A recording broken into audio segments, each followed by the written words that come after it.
How to have fun anytime, anywhere. Step 1. Go to ChumbaCasino.com. ChumbaCasino.com. Got it. Step 2. Collect your welcome bonus. Come to Papa welcome bonus. Step 3. Play hundreds of casino-style games for free. That's a lot of games. All for free? Step 4. Unleash your excitement. Woohoo!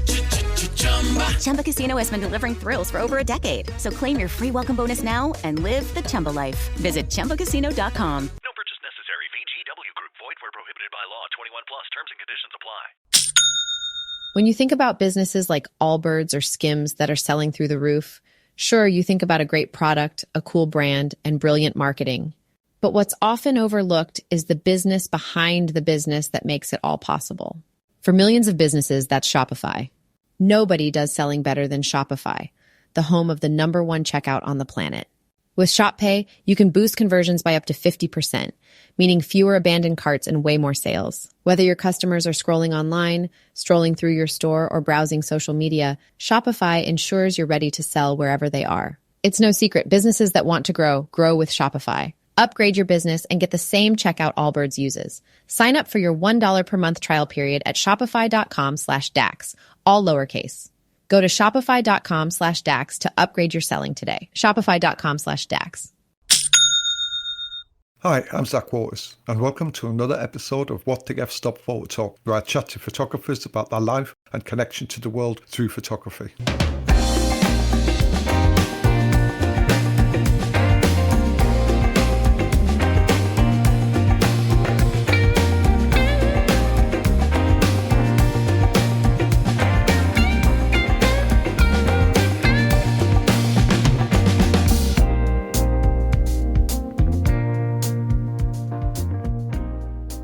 Today's podcast is with editorial photographer Richard Baker. Some of you may know his name through his work with the Red Arrows, which we talk about in depth with our chat. So I ran to the Louvre, well, you know, the triangular, the pyramid-shaped dome there. Yeah.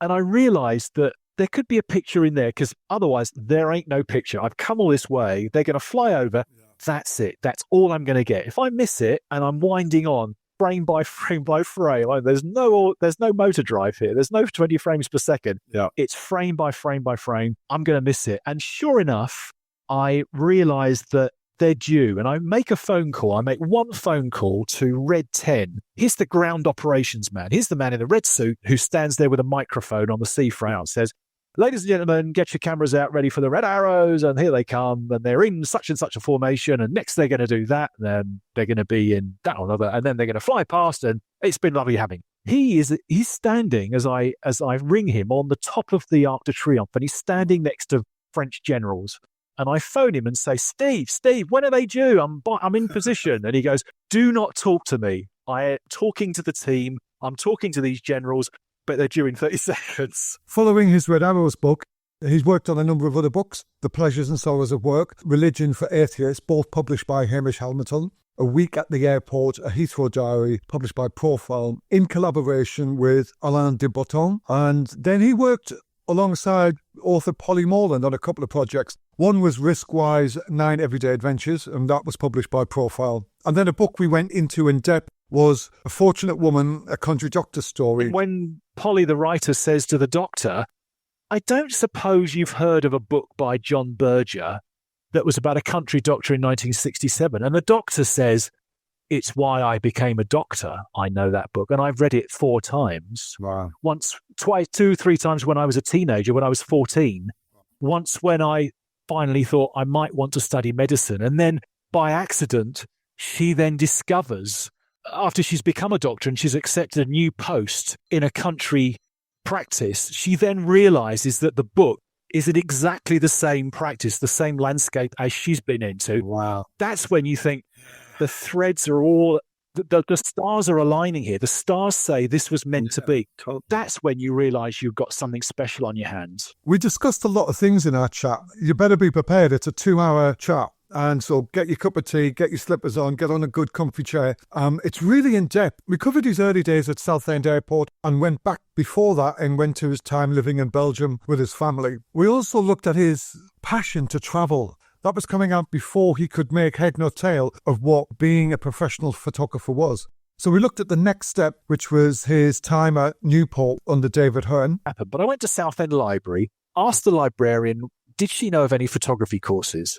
I remember this very clearly. She poked in a box and she pulled out a prospectus, and she said it's in Wales, South Wales, in Newport. And I said, no, I have no idea where that is. It doesn't sound very nice.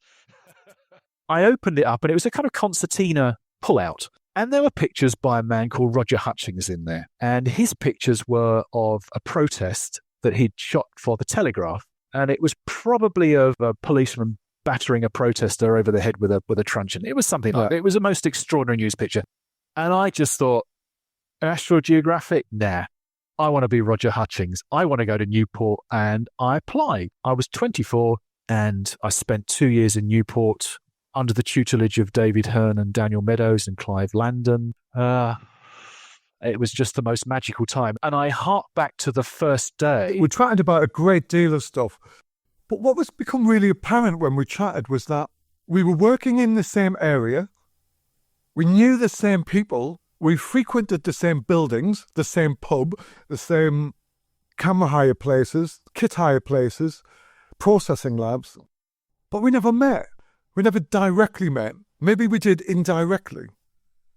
But it's amazing just listening to somebody's experience, which I can totally relate to, and take something from and sort of have the same feelings as he has about that time and that period and what it took to be a photographer at that period in the 90s and the zeros.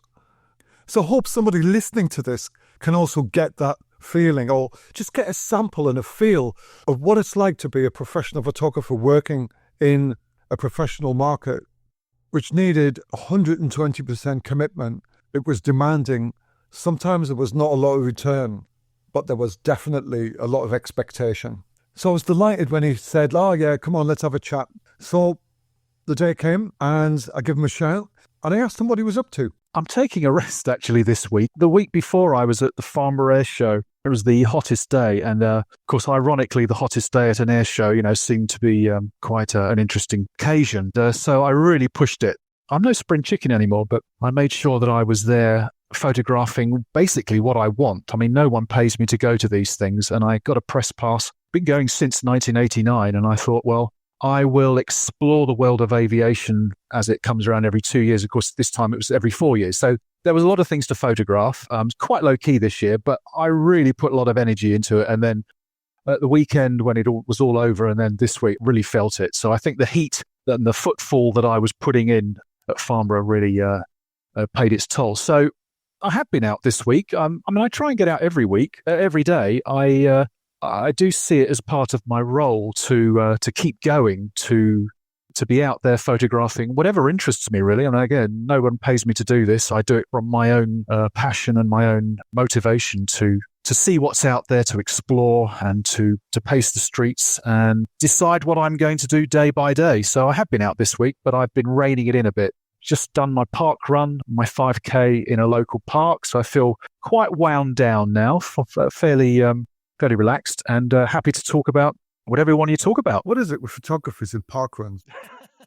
Do many do it? I'm the only one I thought was doing them. I tell you what it is with me. I tell you what. When I got to 50, I'm 62 now. When I got to 50, I realized I was slowing down. My fitness was dropping off. My stamina wasn't there anymore. And although when you've been putting in the miles over the years and the decades, you can't keep it up as one did. I mean, in the old days when I was doing magazine assignments and going away and doing big stories for days and weeks at a time, I was putting a lot of effort and I could do it in those days. Nowadays, I can't. So I got to the age of 50 and I started doing little laps around our park just outside here and found that it was coming back. My fitness was not dropping off so quickly. So the last 12 years now, I've been running just distances that suited me. And then I started doing the odd half marathon and got a bit fed up with those and realized I couldn't do that on a morning and then go and shoot pictures on the street during the rest of the day or the week. So I'm not doing those distances anymore. So 5K on a Saturday morning and maybe one midweek really suits me. It's just the kind of distance I need to keep my stamina up. And also, actually, it's about mental health as well. I mean, I don't suffer from poor mental health, but it does pep me up sitting here now talking to you, I feel really calm, quite relaxed, not tired at the moment. So yeah, I don't know other photographers that do park runs. Are there many? Tom Broadbent does them. Who else? I've seen other photographers with Tom's talking to the people who park runs, and I'm like, Oh, okay. don't you get enough cardio with your photography? You're always stumping the streets. Actually, no. I don't think it is about cardio, unless I'm running up and down steps and escalators.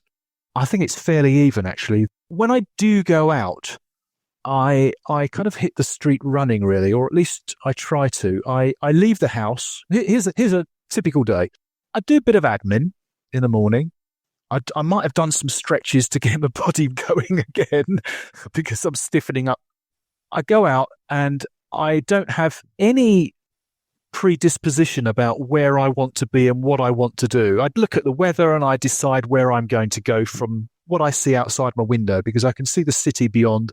I can see what's going to roll in. Maybe there's some heavy rain or it's some storm. I decide on the spur of the moment. It's all governed by weather and my own sense of purpose that day. So whether I get on the bus, get on the train, walk out from the front door and keep on going on foot, I don't know. It's completely spontaneous, and this is largely when there is nothing happening in the news. Now, if there is something happening in the news, let's say I've picked up on something on a BBC, or I've had an alert or something, that's when I'll become more interested and I'll hone in to a place, whether it's Westminster or it's the city or West End or even in this area here. I will decide on the spur of the moment what I'm going to do based on that kind of information. So Acts of God, yeah. Yeah, acts of God, yeah. Is there going to be a storm coming? Is it going to be the hottest day of the year? Is it going to be storm whatever it is, Storm Denise or Storm Dorothy? Is that going to be the talking point of the day? Can I make some pictures out of it? Will I be able to upload them with some sense of topicality by the end of the day? Will they sell overnight? That kind of thing. But goes back to my opening statement, why I'm sort of very intrigued by you. And that's very obvious on your website, what you're doing. I'm fascinated by the fact that you're just out there creating content to get in the mainstream of picture sales and stuff like that. And I find that really interesting. It's very obvious on your website that's what you're doing, because you do it through Photo Shelter, don't you? I do. So I don't have a website per se. I mean, I used to in the early days that I used to build myself. Absolutely hopeless at it. It looked awful. And there was a point some years ago when I thought, well, I'm running an archive from Photo Shelter. I'm just going to transfer my domain name over. Yeah. And that's become my website, which of course is a selling shop. It's a shop window for everything I do. Everything I've shot of purpose in the last 30-something years is up there. At least the best stuff is. And I guess if you've been through it, Zach, you'll see there's a lot. There's a lot. There's actually too much. I mean, I keep running out of storage space. I have to keep buying storage space and deleting substandard work that I don't have any feelings for. So it's a constant process of when you say generating content. I mean, I love taking pictures in the way that I did on my very first day of college, which I'm sure we'll touch on later. Yeah. I have to do it. It's intoxicating. I find it compulsive. I find it needy. I find it, it's an obsession that has never left me. And I know a lot of people out there who have been photographing for many years have said, they keep saying to me, Guy, how do you keep doing it? It's always a grind. I don't sell anything. What I do sell is not worth a jot. Yeah. I don't worry about what it's going to earn. I just have to go and make the work and see it and edit it and be pleased at the end of the day that I've done my best and I've got something worthwhile. And if I'm really pleased with it, I'll drag it into my best of gallery and go from there and see if I get any reaction. I mean, I use social media a lot. I used Instagram and I like Twitter better actually. And I like to see what people like. And then I check on my sales overnight or subsequent nights and I see what sells. And that spurs me on to, I don't feel as if I'm a machine. I do put some emotion into this, and sometimes it doesn't suit me, Zach. Sometimes I don't want to go out for whatever reason, and I'll sit here and tinker, and it gives me some strength for the next day, and I'll hit the pavement the next day. So you're putting stuff out on your photo shelter site, Alamy, Getty. Are you putting into all three at the same time, or are you just sort of manoeuvring about? Yes, maneuvering's good idea. Yes. So everything that is good enough to sell, good enough to see, good enough to view, goes on my photo shelter site. Yeah. Really trying hard to cut what quantities I put up there because, as I said, I'm running out of storage. The very best goes to Getty, and I have an arrangement with a lovely fella called Mike Kemp, who runs a little agency, a group of photographers called In Pictures. Mike and I have known each other for donkey's years. It was the first person who phoned me back and who I contacted after the agency days when I had a project about the Red Arrows to flog. RPG. Yeah, after that, immediately after that. And we've known each other since then. He acts as my portal, my editor, and he takes roughly 3/4 or 2/3 of what I give him. The rest I give to Alamy. So there's an overlap. You know, I'm kind of a kind of commercial Venn diagram where it's proportioned out. Yeah. Yeah. Do you find this way works then in terms of revenue sales? Do you actually attract other clients coming in and say, can you cover this for me? Can you cover that? How does that work with you? No one phones me anymore. And I don't mind that. And to be honest, if they have, I've found a way of maneuvering my way out of fulfilling what they might be asking me to do. I prefer to be autonomous and I prefer to be completely liberated, free from those constraints. Now, yeah. How to have fun anytime, anywhere. Step 1. Go to chumbacasino.com. ChumbaCasino.com. Got it. Step 2. Collect your welcome bonus. Come to Papa welcome bonus. Step 3. Play hundreds of casino-style games for free. That's a lot of games. All for free? Step 4. Unleash your excitement. Chumba Casino has been delivering thrills for over a decade. So claim your free welcome bonus now and live the Chumba life. Visit chumbacasino.com. No purchase necessary. VGW Group. Void where prohibited by law. 21 plus. Terms and conditions apply. Of course, I'm going to lose money that way because, you know, I'm not being guaranteed a day rate and I'm not being fed by what might be offered as a commission or as an assignment. That said, I do have a couple of regular clients. One's a corporate client. One's a French company that puts ads on the back of buses. And as a result of what I put up on PhotoShelter, one of their creatives down in Lyon contacted me a few years ago and said, we've got a new campaign and our bus travels around London. You know, I've seen the backs of some of the pictures that you've shot, which are kind of contextual travel pictures, actually. Amazing ads on the back of buses that I did a little mini project about once. He saw those and he said, go out for us. We'll have lots of them because we do this 2 or 3 times a year. Just in London, new market for us. And I've been doing them ever since. And I chase after this bus. And so there are occasions when I've attracted a new client or a buyer, but I don't court people. I don't chase. Yeah. I just go out and do what I want to do. When you say, you know, is it an attractive financial proposition? Absolutely not. Yeah. I couldn't be doing this if I was just starting out. I can only afford to do this because I have an archive and I can rely on print sales occasionally and the odd sale that comes through my site, but also from my Getty income.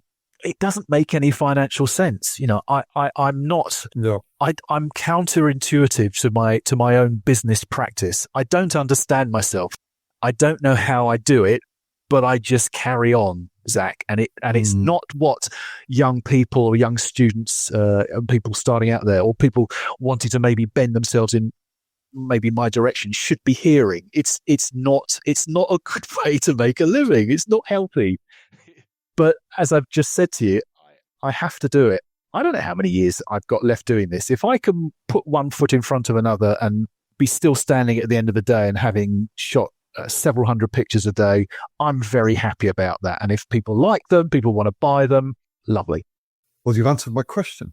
That's why I'm intrigued, because I can see the way you're operating, because I know your archive. I know your sort of history to a certain extent.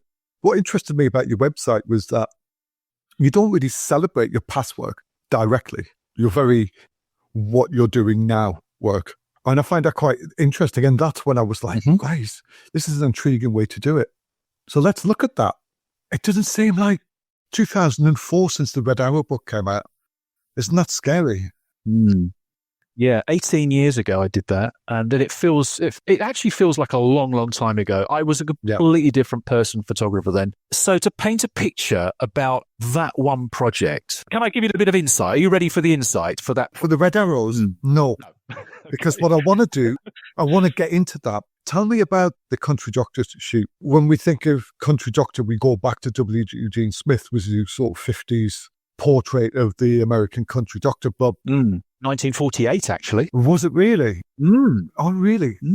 Anyway. Well, I thought, anyway, I love being corrected, but this new version is a sort of second part of the series, an empowerment of women, really. The female doctor of the new century, based on the Berger and the Jean Roy project of the country doctor in the 60s, wasn't it? So, yeah, in 1967, John Berger, who was living in a particular part of the borderlands between England and Wales, teamed up with a Swiss photographer called Jean Moore, and they were both bosom buddies anyway.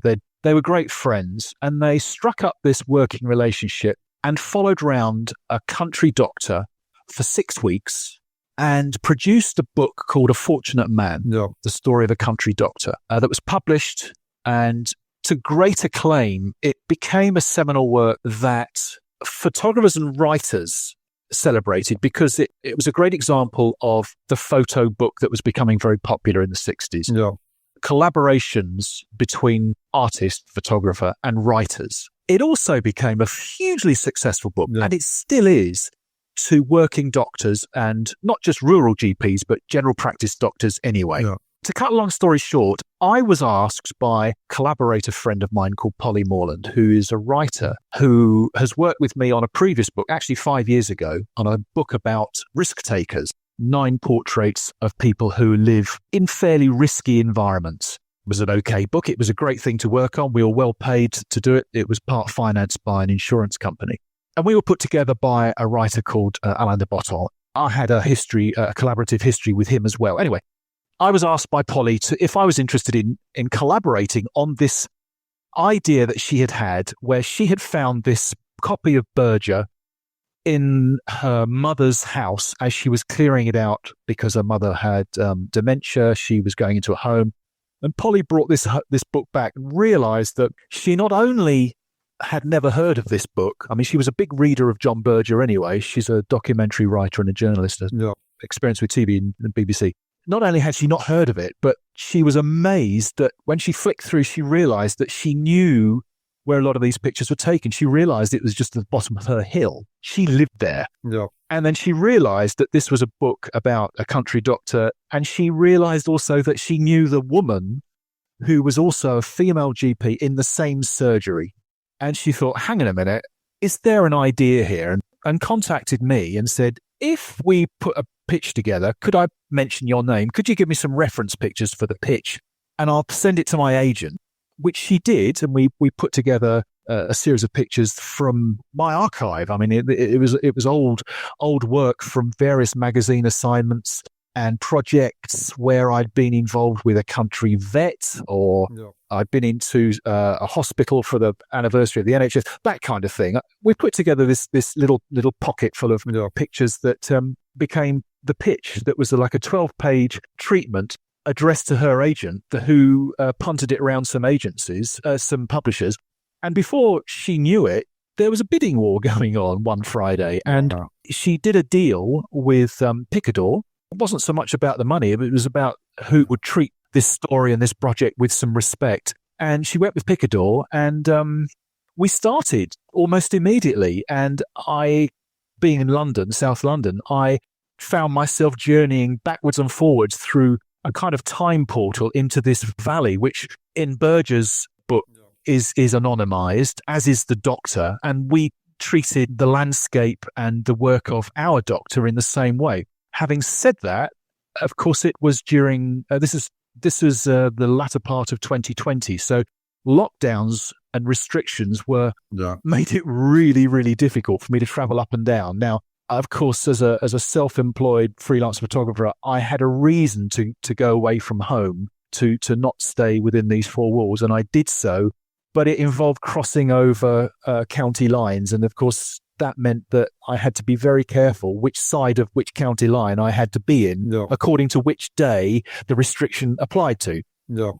And it made it really tricky. It also gave me an opportunity to explore the landscape. And what we immediately identified was that there were no community events whatsoever in this little area. There's a river running through it, there's a valley, and there's two shoulders of land either side. There was nothing going on pretty much throughout the time that I was there photographing. And so we had to think of ways of suggesting through the pictures what was happening community-wise. Now, I figured out a way of contacting local businesses and making sure I could accompany them outside to do whatever they did, whether it was a tree surgeon or a man keeping bees, which of course is an ideal metaphor for the community, in the hive.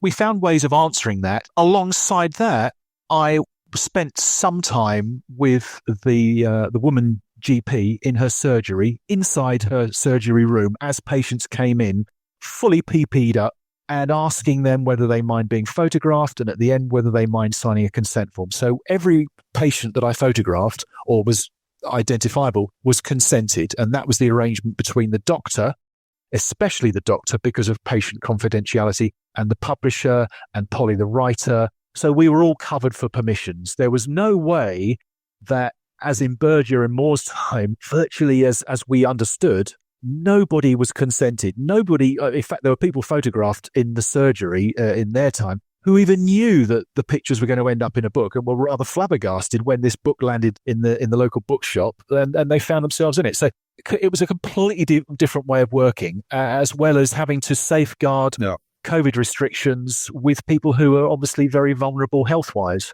So that was the background of it. I didn't spend that long time photographing with the camera to my eye, but she and I did a lot of background work figuring out how it was going to be illustrated, even before Polly sat down for the best part of several months to actually write the thing.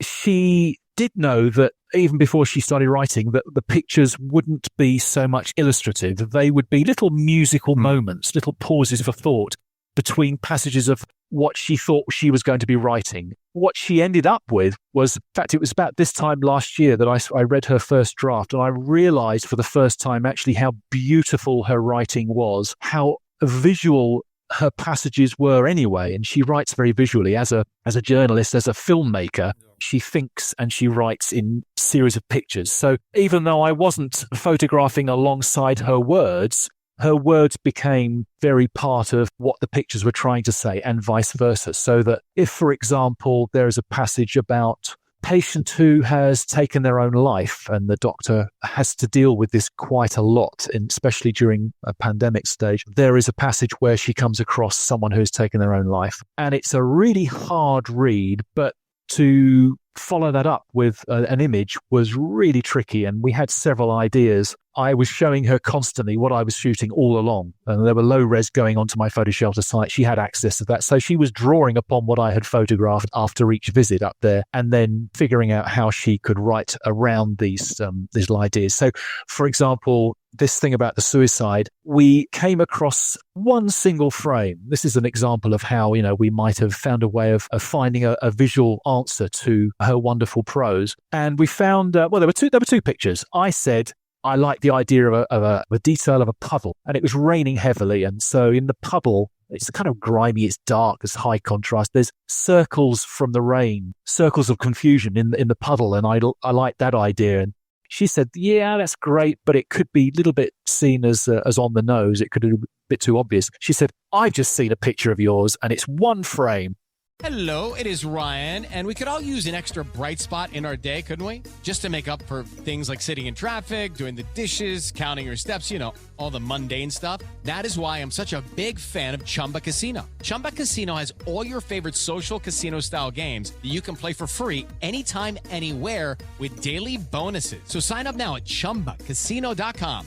That's ChumbaCasino.com. No purchase necessary. VGW Group. Void where prohibited by law. 21 plus. Terms and conditions apply. And I don't know why there's only one frame. Usually I would shoot a sequence of several. She said, I don't know why there's one picture, but it's of a chimney and there's some smoke curling up from the chimney. And in the background, you see the hill rise, and there's a line of trees in the background. It's a full bleed upright picture that went in eventually. And actually, I saw it just as smoke curling, as something suggestive of community, of home. Yeah. But actually, she saw in it something completely different. She said, no, that's Shakespearean, because, in Macbeth talks about taking his own life, and he talks about the candle burning bright, and, it's about snuffing out the candle. And so that really brought home to me, just as that one example, how we could be telling the story in a completely different way to the way Berger and Moore did so, where it was a lot more illustrative, where they had access to the community, a lot more direct access to patients, because there was no pandemic in those days. So whereas we've treated their book as a starting point, and we've used various points of reference in the way it's designed, the way the pictures work on certain pages, double pages with lovely passages of writing over the double pages, it's a different piece of work completely. So if people are going to open it up and go, oh, well, that's not very Eugene Smith, it's not very John Berger and John Moore, it's for those reasons only, that the rules were different, our constraints were different. That's how we got round it. I was going to ask you that about the style of work you were shooting for the book, because you're very quirky in a lot of ways with your photography. Was this something you had to think about? Did you have an old school documentary head on in terms of your style of work when you were shooting this? This was something that was going on my head earlier before you brought all that out. The short answer is yes, I did have to think long and hard. Not only are they not quirky pictures, although we've put in a couple that you could be seen as slightly tongue-in-cheek to lift the mood slightly after maybe a difficult passage. There's a picture of some horses. You know how you have stone gates? Well, there's two horses' heads on the gates, and above it says no horses. It's a kind of quirky, and the posts are all leaning.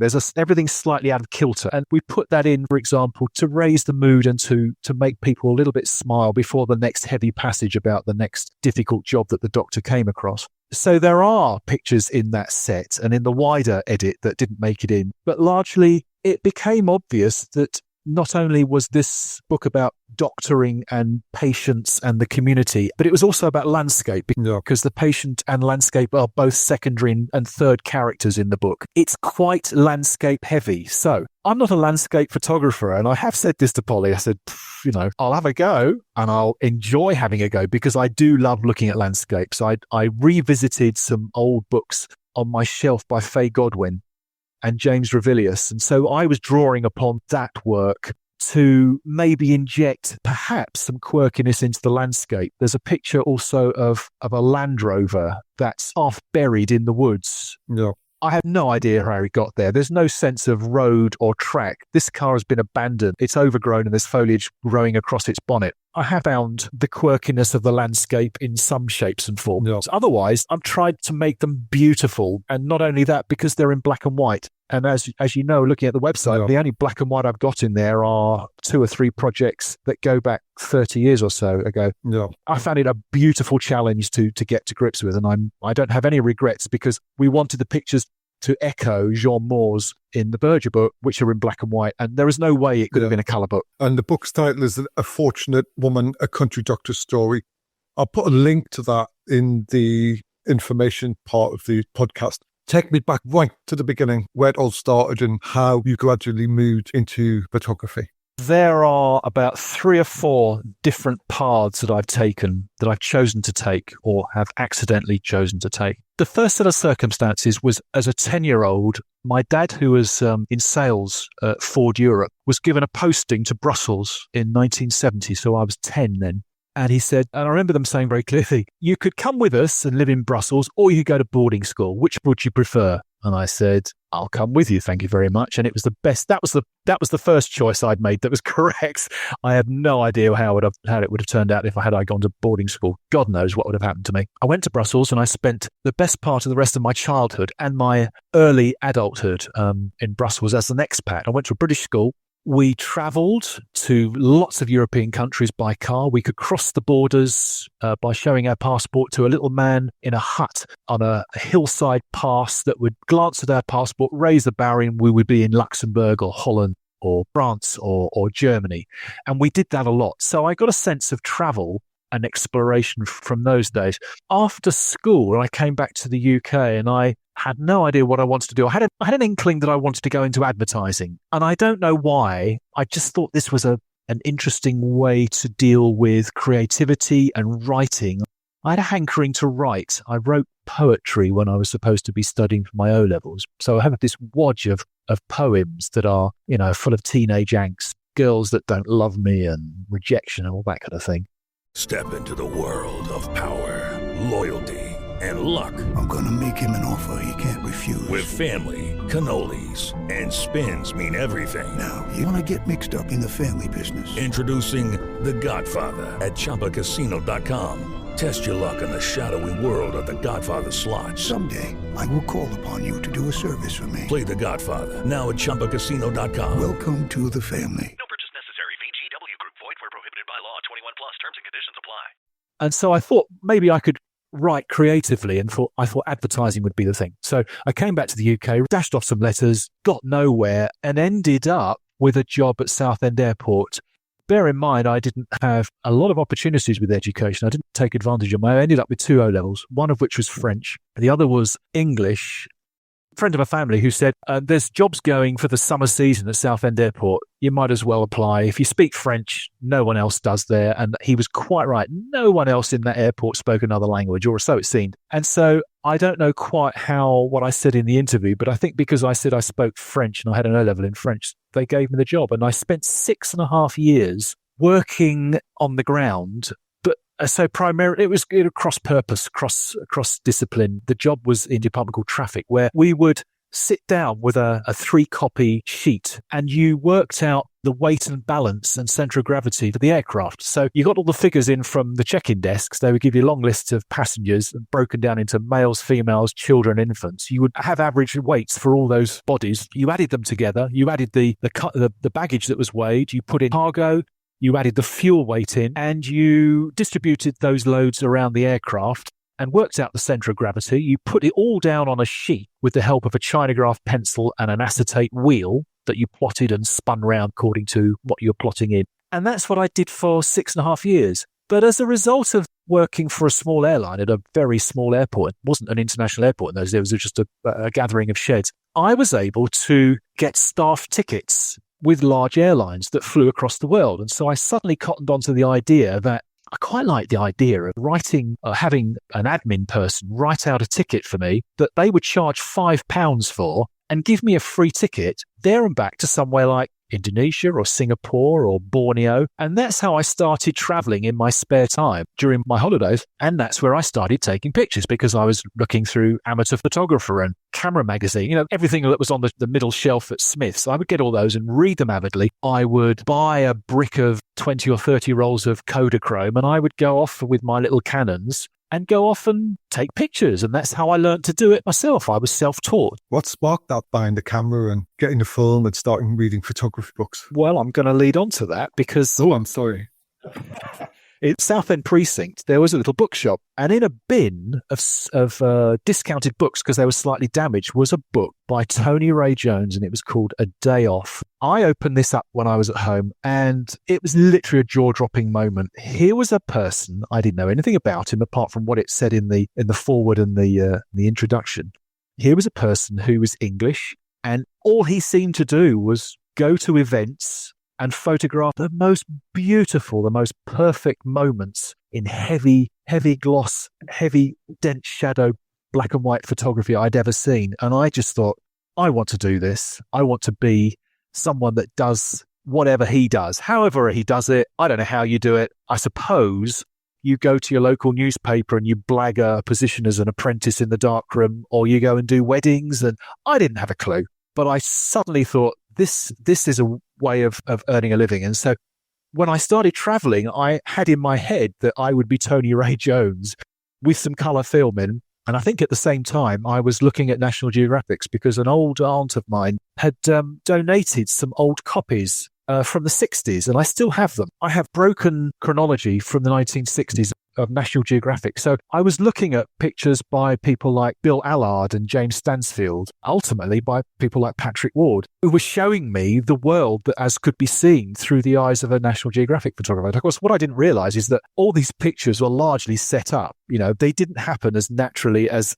I was experiencing them. And so that dawned on me later, because I was traveling and I was working. I was doing night shifts. I was doing day shifts, doing double shifts when other people were off sick, to earn the money to go and travel to buy the Kodachrome. And I was finding myself in the most extraordinary places. I mean, I was in Beirut in the early 80s during a ceasefire. In my complete ignorance, I thought, well, I'll stop off in Beirut because I want to go to Jordan. So I found myself in Jordan, having just stopped off during a ceasefire, when I wandered out of the airport building of Beirut Airport, and there were bullet holes and explosion marks along the wall. And I thought, this is very strange. In my ignorance, I had no idea what was going on. So I was learning, and yet I was, really, really wet behind the ears. But that was my training ground. And it wasn't until some years later, as I said, I was there 6.5 years at Southend Airport, that I went to my local library because someone had said, Richard, what the hell are you doing here, coming back to this same desk, doing these same shifts? You should be doing this for a living. And I still didn't really have any clue as to how that might happen. But I went to Southend Library,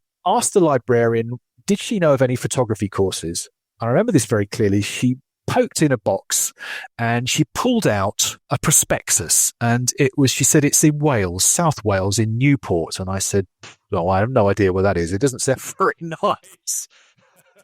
I opened it up and it was a kind of concertina pullout. And there were pictures by a man called Roger Hutchings in there. And his pictures were of a protest that he'd shot for the Telegraph. And it was probably of a policeman battering a protester over the head with a truncheon. It was something like that. It was a most extraordinary news picture. Ryan Seacrest here. When you have a busy schedule, it's important to maximize your downtime. One of the best ways to do that is by going to ChumbaCasino.com. Chumba Casino has all your favorite social casino games like spin slots, bingo, and solitaire that you can play for free for a chance to redeem some serious prizes. So hop on to ChumbaCasino.com now and live the Chumba life. Sponsored by Chumba Casino. No purchase necessary. VGW Group. Void where prohibited by law. 21 plus. Terms and conditions apply. And I just thought, National Geographic? Nah. I want to be Roger Hutchings. I want to go to Newport. And I applied. I was 24 and I spent 2 years in Newport under the tutelage of David Hearn and Daniel Meadows and Clive Landon. It was just the most magical time. And I hark back to the first day. In fact, I put up on Instagram where I found my original contact sheet, the very first contact sheet of Man at Work, which was an assignment that we were given. And Roger talks about this at length in the talk that he's just done for you, which reminded me of it, where you go out, you approach a stranger and you say, can I photograph you doing whatever you do, your job? And it could have been a watchmaker. It could be a man sanding down the hull of a ship in the docks. Oh. It could have been a man carrying a slab of meat. Well, on that day, it was a man carrying a slab of meat. And you go out and you photograph one roll of black and white film, which you've come back, you've processed, and you've produced a contact sheet, and you shove it in front of Daniel Meadows or David Hearn or any of the other lecturers, Ron McCormack. And he says, well, I like the way you've worked. You've not found essence of what it is to be that shipbuilder, that watchmaker, that butcher carrying around the slab of meat. Go back, do it again. Come back with another contact sheet. I come back by 5 because that's when I'm going home. And you do that. And we did that for a whole term. And I don't know how many hundreds of rolls of film I shot myself doing that before we moved on to the next assignment, which was relationships. But I went out for the first day pretty much with a spring in my step, because I just thought, this is absolutely brilliant. I can go and take pictures of people, process them and show them to someone for the first time ever. I don't have to go back to Southend Airport and fill out another load sheet for another sodding aeroplane that may or may not take off safely. It was extraordinary. And every time, it might sound a bit over-romantic to say this, but when I leave the house these days, I still remember that first day where I think, I don't have to go out for working for a living. I can still go out and take pictures all day, or as long as my legs allow me to my heart's content. And I can come back, look at them on my computer, send them off to Mike, and hey presto, they might even be published within 24 hours or 2 weeks. And that for me is as magical as when I first walked out in heavy rain to go and photograph a man carrying a slab of meat. And that for me is the magic and the intoxication that I still find when I look forward to doing it. And even if I don't look forward to it, and if I force myself out, I still know that I don't have to do a proper job. It's not a proper way of earning a living. It's not really a way of earning a living at all, but it's what gets me out of bed and fires me up. You were part of a really great flow of photographers which came out of Newport. Paul Law, Roger, and David Hearn is just, for me, he was so, I would say, underrated somewhat. He's always sort of been the silent voice of British photographers. And that might sound stupid in a way, but I just feel you were very lucky. I wish if I could have rewound my time around the same time, I would have definitely gone to Newport. But I was in Newcastle with John Kippen, who, for me, gave me a lot of self-belief. And the words he used to give me resonate with me to this day. And I just sort of get that, what you're saying. Them early days are really important when you're starting out. All of a sudden, you won a World Press 6 or 7 years coming out of university. That must have been a real joyous moment, because the 1994 World Press, you come third in the stories section. There were some heavyweight photographers in that group. I would say that there was quite a journey that I'd made after Newport to going and getting that, or to winning that, or to being presented with that piece of news that was, it was pretty astonishing.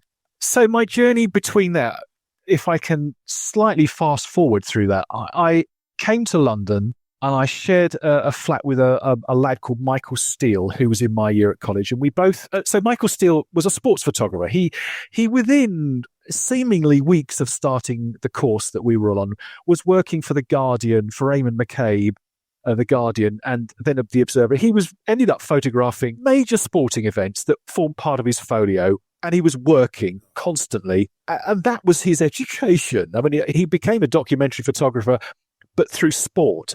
So he and I shared a flat in Tulse Hill in South London. It was a bit like an Elton John and Bernie Taupin moment. You know, we were both put together, and he was working constantly. He was working every day, and I was sat there watching TV during the daytime, wondering, how the hell am I going to make an inroad?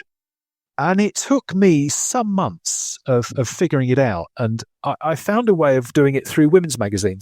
There was a Bauer title called Best Magazine. It was new, and someone who knew the picture editor said, listen, she needs 3 or 4 set up pictures a week to slot in, single column, little pictures to describe the article. And typical article was why you should always get a quote from your plumber before he fixes your taps. So for £200, I mean, in 1986-7, that was all right. That was good rent money, that. And if I did 3 of those a week, I was made. I would do 3 of those at a time. And they would pay expenses plus processing. We would take it down to Joe's basement, get the couple of contact sheets processed, and I would set up these pictures with anyone and anybody that I knew. I roped in family members, friends, my in-laws. I mean, they were the elderly couple who would be looking over the man dressed with a boiler suit, looking at a piece of paper that was supposed to be the quote. All that kind of stuff. Boom, boom, boom. Back down the motorway, in for processing. Day's work done. It was so easy, and I did a lot of those. And at some point, somebody then said to me, "You're free on Saturday." Oh, I meant to say, I was trying to make inroads with The Observer. And I think, like Roger described, I had tried countless times to get an appointment to show what essentially were college pictures. You know, I certainly wasn't showing them Best Magazine pictures, to the gatekeepers of the picture editor. Now, these were people who answered the phone on the picture desk at The Observer. Roger's quite right. You phoned on a Tuesday or a Wednesday before the week got going, before they were busy. And I could not make any inroads with them. There was no chance in hell that I was going to get an appointment to show the picture editor, whose name was Tony McGrath, my work. It must have taken me a year or so of no, we're not free, or yeah, come in. And I went in and never got to see the picture editor, saw a deputy, another gatekeeper, who said, yeah, all right, well, see a lot of this stuff, but, keep at it, young man. And I'm sure you'll make it good someday. But some while later, a friend of mine called Bill Robinson, who was a regular freelance for The Observer, said, Are you busy Saturday? Because I tell you what, the Obs need someone to cover an event, and I mentioned you, and they don't know who the hell you are, but if you want to do the job, then give them a ring. And I rang and said, this is Richard Baker. I hear through Bill, you remember Bill, your regular freelance, that you're looking for someone for Saturday. And the man I was talking to was Tony McGrath. And he said, yeah, right, whatever. I want you to go and photograph a tortoise weighing competition Saturday morning. Be back by 2. I need the film dev'd and I need to see the contact sheet by 3:30 at the latest or whatever. And I did it. And I showed him the contact and he said, oh, these are really nice. And I said, oh, it's really nice of you. He said, we're not going to run it, but have I got your number? And he rang me the Monday or the Tuesday morning next week and he said, if you want work, you can work for me. I like what you did on the Saturday. Sorry we couldn't use it. And I worked for them solidly for the next, I guess it was 18 months, if certainly not under 2. It was under 2 years, maybe 18 months. And I worked as a regular freelance for the OBS alongside, and get this, I was alongside people like Neil Libert, Sue Adler, Jane Bone, Eamon McCabe, Roger, John Reardon. They were people whose pictures I'd been looking at in the Observer when I was at college for, with huge amount of admiration. Here was I sharing a darkroom. I would go in with some really dodgy negatives that I had to process, and I had no idea how much shadow detail I'd have in these negatives. So Jane Baum would typically come up to me and she'd say, "Are you okay?" She said, "I like what you did on last Saturday. It was a nice picture of whoever it was, David Attenborough or whatever it was." She said, "Can I show you something?"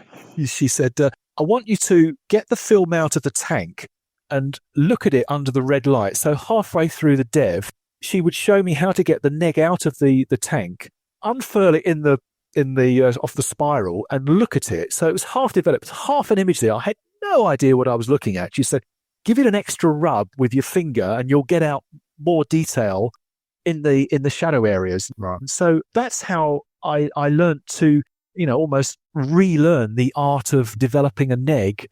And then having someone print it afterwards. You didn't make the prints yourself. They had a darkroom technician who would produce big 12/16s that would be used to reproduce for the paper. So I was absolutely gobsmacked that these icons of British photography were alongside me, showing me how to do it. And I was 2 years out of college at that point. So at that point, I said, after 2 years, I was saying to Tony McGrath, okay, I'd like to go and photograph in Poland. So this is 1990. So the ball had come down. Hello, it is Ryan, and I was on a flight the other day playing one of my favorite social spin slot games on ChumbaCasino.com. I looked over at the person sitting next to me, and you know what they were doing? They were also playing Chumba Casino. Everybody's loving having fun with it. Chumba Casino is home to hundreds of casino-style games that you can play for free anytime, anywhere. So sign up now at ChumbaCasino.com to claim your free welcome bonus. That's ChumbaCasino.com and live the Chumba life. Sponsored by Chumba Casino. No purchase necessary. VGW Group. Void where prohibited by law. 21 plus. Terms and conditions apply. I would like to do a trip round Eastern Europe. Would you help me with some money? And that would guarantee you the first look at the black and white pictures. I said, but on the basis that I should shoot some colour alongside. I was thinking in terms of colour stories again, because I was looking in the colour magazines and looking at the work of Barry Lewis and Steve Bembo and Chris Pillitz, Ernst Haas, Harry Gruyer, and this beautiful colour landscape and reportage work that was in the colour supplements. I wanted to progress onto that. I kind of saw that I didn't want to part ways with the Observer, but I wanted to work alongside them. McGrath said, forget it. If you want to work for me, you will work solely for me. I don't want to have you saying, no, you can't work, and going off and doing a colour story. Nah. So I choose, and I chose the colour route. And I did the Poland trip and I shot colour alongside it anyway. I think they used some pictures anyway because it proved what was going on in small town Polish towns in post-communism. That worked out okay. But I went and did a story in Florence, and it's a medieval football match called the Calcio. And it goes back to the traditions of the 1400s when rival churches would have their own, I say football teams. It was a sporting team that involved a round ball. They kicked around, but they also kicked and punched the living daylights out of each other. So all four churches in Florence had their own teams, and they repeat the tradition today. of having playoffs in the middle of Florence. And I love this idea. So I went back and photographed this and took it back to a picture editor who had seen my work at Newport. And he was a man called Christopher Angeloglu. He was the picture editor of the Sunday Express magazine, who people like Steve Benbow and Barry Lewis were regularly being commissioned for. Yeah. And I went back to Christopher and I said, hey, do you remember me? You saw me at Newport. I've just shot these pictures in Florence. And he said, oh, these are really nice. I'm not going to publish them, but again, if you want to work for me, I'd love to give you jobs. And I worked for him for another 2 years or so, where he would commission me to do similar things that he was giving Barry to do. I think Barry had the cherries. He had the nicer ones. I got the second and third drawdown stories, but I didn't mind. I was doing regular work for him. His successor was a man called John Live. John Live used me as well, and he, on one occasion in the early spring of 1993, I think it was, said, I'd like you to go and photograph seaside towns for me. I want to see the best hotel. I want to see the best plate of prawns with the beach in the background. I want to see seaside pictures, the picture of the pier. I want to see the hotels. So do that for me. There will be some copy for you to illustrate that will come to you every Thursday or Friday. Go off for the long weekend, come back, and we'll publish them 3 or 4 weeks later. And that's colour. Yeah. Colour. And I did that. And after the first couple, I realised that I was taking pictures that he wouldn't have been interested in whatsoever. They were personal pictures. They were pictures that might have been paid for by him, but I knew that it was way outside of his aesthetic for the Sunday Express magazine. They were quirky pictures of people enjoying their lives at the seaside town, and they were essentially street pictures. They were funny. They were off the wall. They were quite Martin Parr-esque, and there was a bit of fill-in flash there. And those were the pictures that someone said at the agency that I then joined, Cat's Pictures, from the very beginning. Yeah. He said, why don't you put those into World Press? You never know. And I did. And I 12 pictures. I think we spent an afternoon shuffling them around on the light box as transparencies, put them in, forgot about them. And then that same person phoned me weeks or months later and said, have you seen the news? Have you got an email from World Press? And I said, no. Why? He said, well, you just won a prize. And I was absolutely gobsmacked. So that was the journey between Newport and winning that. So if that's come full circle. And you really summed up how difficult the 90s was to be a photographer who wanted to do something. The roots were there, but the journey to get that, the roads were congested in terms of getting to picture editors, getting your work out. Yeah. And you still do a lot of work off your own back, purely, I think, because you had your apprenticeship then as well. Exactly. You've always done that. Exactly. I was sort of laughing when you were talking about you not being able to see the picture editor. And I spent years doing that, being rejected. And that's why I went down the corporate route, because it was easier. Was it? Oh, you found that easier? Oh, okay. Corporate work in the 90s, yeah. Okay, interesting you say that. Okay, so in the mid to late 90s, a lot of us at the agency found that, someone at the agency took on a corporate rep. So all of a sudden, that rep came to us and said, okay, all these beautiful pictures that you take of the magazines, I want you to put those into a folio, a special corporate folio, because I reckon that I can get you corporate jobs. And we went, you got to be joking. What you mean, working for companies and annual reports and ads? And they went, absolutely, you up for it? And we went, well, how much do we make? Well, you'll pay, you'll get 3 or 4 times as much. Oh, okay then.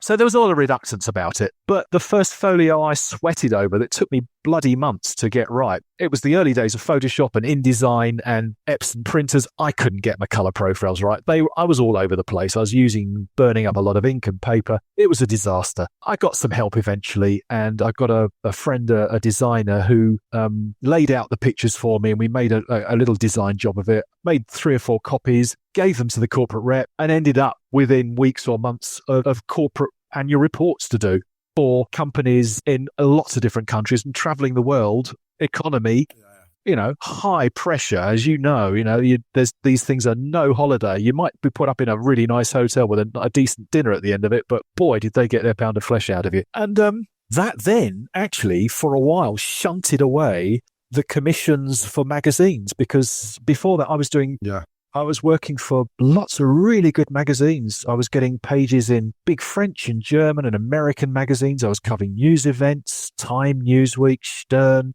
you name it. But when I started the corporate work, they all got shunted to one side, and I lost touch with that very quickly. And I suddenly realized, actually, I don't want to be doing this forever. Yeah. But coincidentally, maybe whereas you persevered with it, I found it really difficult to deal with the relationship I had with these designers who commissioned me to do these, and they were really professional people. I really liked them. I loved traveling around with them. I found it more difficult to deal with them than with picture editors and writers and journalists who would traditionally commission me to do, really interesting stories in different countries. So I was really torn. Yeah. Well, I think with somewhere like Cats and getting the corporate section in the office, I think that was a lot of that is geared to high-end corporate work, which used to pay thousands a day. I mean, massive assignments all over the world. Yet, what I did was I went below that and uncovered this vast array, this sort of amazing amount of corporate Britain, which was underneath the annual reports. And because it was a time there was budgets, people wanted to spend money, people wanted to promote their businesses. And me and Jez Coulson really sort of got into that, and we worked hard at that. I did do a few annual reports, but I remember being in a flash centre once, and I was getting some flash kit out, as every other photographer did there. I was sitting next to, I knew sort of Paul Lowe at the time, and he was standing moaning and grumping. I hope he listens to this. And he was grumping and groaning about a big sheet he's got to do. And I'm grumping and groaning about my sheet. And I'm grumping and groaning because I've only got 2 days in sort of Hartlepool or somewhere like that. And Paul's grumping and groaning that he's just got 25 days around the world, shooting for like $4,000 a day. And I'm like, do you want to swap? But that was the nature of the beast. And Paul was very established. It's a really interesting period. And then you were through Cats, and then you obviously knew a mutual friend of mine, John Easterby. And I think that lead on to IPG.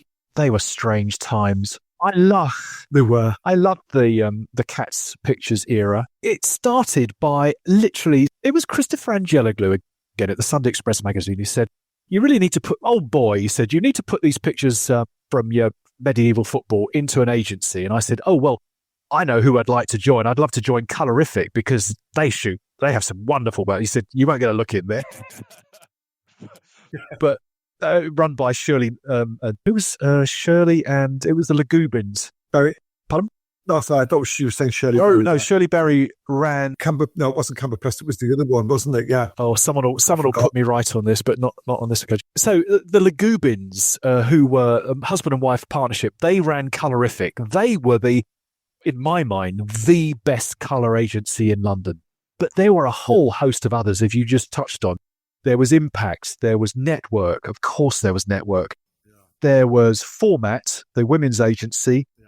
There was Cats. Troika. Yeah, there were a lot of very small agencies who, of course, have all disappeared because they were swallowed up. Mm. It was a golden but funny time. Cats, when I first joined, Jeff Katz was from Colorific. He had left Colorific to start his own agency, and he was running Cats Pictures from his front room. And when I first phoned him, he said, well, I've got one filing cabinet and one drawer of pictures. If you want to start contributing, because I can see that you've got some passion there, and I like your colour. If you want to start adding, he said, I will get sales for you straight away. And he did. So I was the second photographer through the door at Cats. All those years later, after it was sold to Hachette, that's right, I was almost the last out of the door because all the photographers that came and went, and I drew up a list here of photographers who was at Cats and then its spin-off IPG. And I've got here Tom Stoddart, David Medell, Zed Nelson, Harry Borden, Keith Bernstein, John Reardon, Roger Hutchings, Alistair Fane,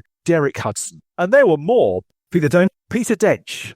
Oh, how could I forget Peter Dench? Oh, can I forget Peter Dench? Don't share this with him. Of course, Peter Dench. They were big names.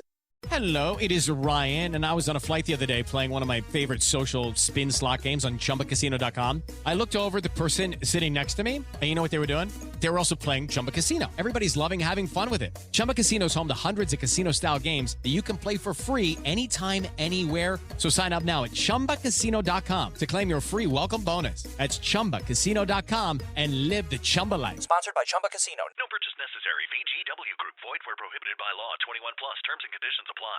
And I was rubbing shoulders, and we were all looking over each other's shoulders at the light boxes when we came back from whatever it was we were doing. And it was a golden time for feedback. I mean, there was one night when I got word on the TV, there was a news break where they said a jet has fallen out of the sky and hit a town in Scotland. I think we swapped phone calls, and Tom said, well, I'm halfway up there already. He had a little beaten up old Peugeot, and he was literally already on the road, I think. And he went up there, and I said, "Oh, it's a long way to go, maybe not." And I didn't go, and it's one of the big mistakes of my life that I didn't go up to Lockerbie. But just about everyone else I knew did. But what I did do was help Steve Blogg, who was then one of the editors and co-founders of the agency, alongside Jeff. He said, "Well, we're going to have Tom's film coming back. I think it was the next night. Someone had run it back down for him down the motorway as a favour. And I saw Tom's work coming in, raw film, spread across the lightbox. And I helped edit and cut it up and caption it. You couldn't make those little incidents up, because as Tom then went on to do more important black and white projects, that became his lifelong work, that was outside, the work that he did for 7 days on the Telegraph magazine and News magazine. Yeah. I could see his work coming in, his prints and his work print, his contact sheets that he would show me. It was like being at Magnum. It was a bit like seeing, Eugene Smith's work coming in raw. It was priceless. So I learned an awful lot from those people, all of them. And I have a great deal of gratitude for them. Yeah. And they're still friends today. And sadly, Tom's gone. John Reardon's gone, and I've lost touch with the others. But yeah, what was the pub we used to go down to in Shoreditch? I forgot the name, because I used to go down and have a beer with John on Vine Hill. In Shoreditch. Oh, it was the Fox. That's right. Yeah. Did you used to go down there? We probably drank at the same time in there. Zach, I'm not a big drinker, but there were occasions to go and celebrate one thing or another. There was a heavy lunchtime drinking culture, I have to say, and I couldn't stand that. I mean, I don't have the disposition to drink pints and then edit or go out and shoot pigeons in the afternoon. So we'd go and have lunch sometimes, but a lot of deals were done on the phone at that time, from the Fox. It was classic. It's classic Magnum stuff. It was a Network as well. Network were in the same building. Network had been in two same buildings as us in Kirby Street, first of all, in Hatton Garden, and then in Zetland House in Shoreditch. So we were rubbing shoulders with them too, and covering the same things. I mean, on 9/11, that was on occasion when I did go, and Tom and I shared a flight. We shared a hotel room, and we walked the streets together, and sometimes split up, but came together with John Reardon and Zed, who was there as well. We met up in the evenings to compare notes and to see what the hell was going on. David Medell was there as well. We were all covering it for different people. It was a great learning curve to go out and learn alongside these people. And I kind of missed that. There was a lot to do, and great personalities and great friends. Who else was there at the time as well in terms of the admin staff? Tara? Was Tara there? Tara Bonactor. Shane. Yeah, I went to university with Tara. Did you? I did, and I know Lisa as well. Oh. Was Lisa there? Yeah, Lisa. Lisa was one of our corporate reps. Lisa Pritchard. Yeah. Now she's got her own agency. When she left IPG, she came into our building. We had Insight, which is in Labs Conduit Passage. So she moved upstairs and set up the corporate side. Of course. Insight, where we were in the editorial side and corporate side. Yeah. So, yeah. Of course. Should have mentioned Insight along with that whole cast list of great agencies at the time. I mean, Jez is an outstanding photographer, and I love the man to death. He was my sort of rock. We were a sort of agency where other people would ring us because jobs had been messed up elsewhere, and they would say, jobs being messed, can you go and do this? And we would do anything. Anything would come in, we would just do it. Just send us the postcode and we'll go and do the pictures. That's what it was about then, because going back to your initial discussions about knocking at doors and trying to get established, it was a beautiful period. There was lots of money around and it was hard work. It was hard to maintain and you just had to be ready for it. And I don't think that period, you'll never get that again. It was such a beautiful period to be a photographer in, but God, it was hard work. There was. Yeah.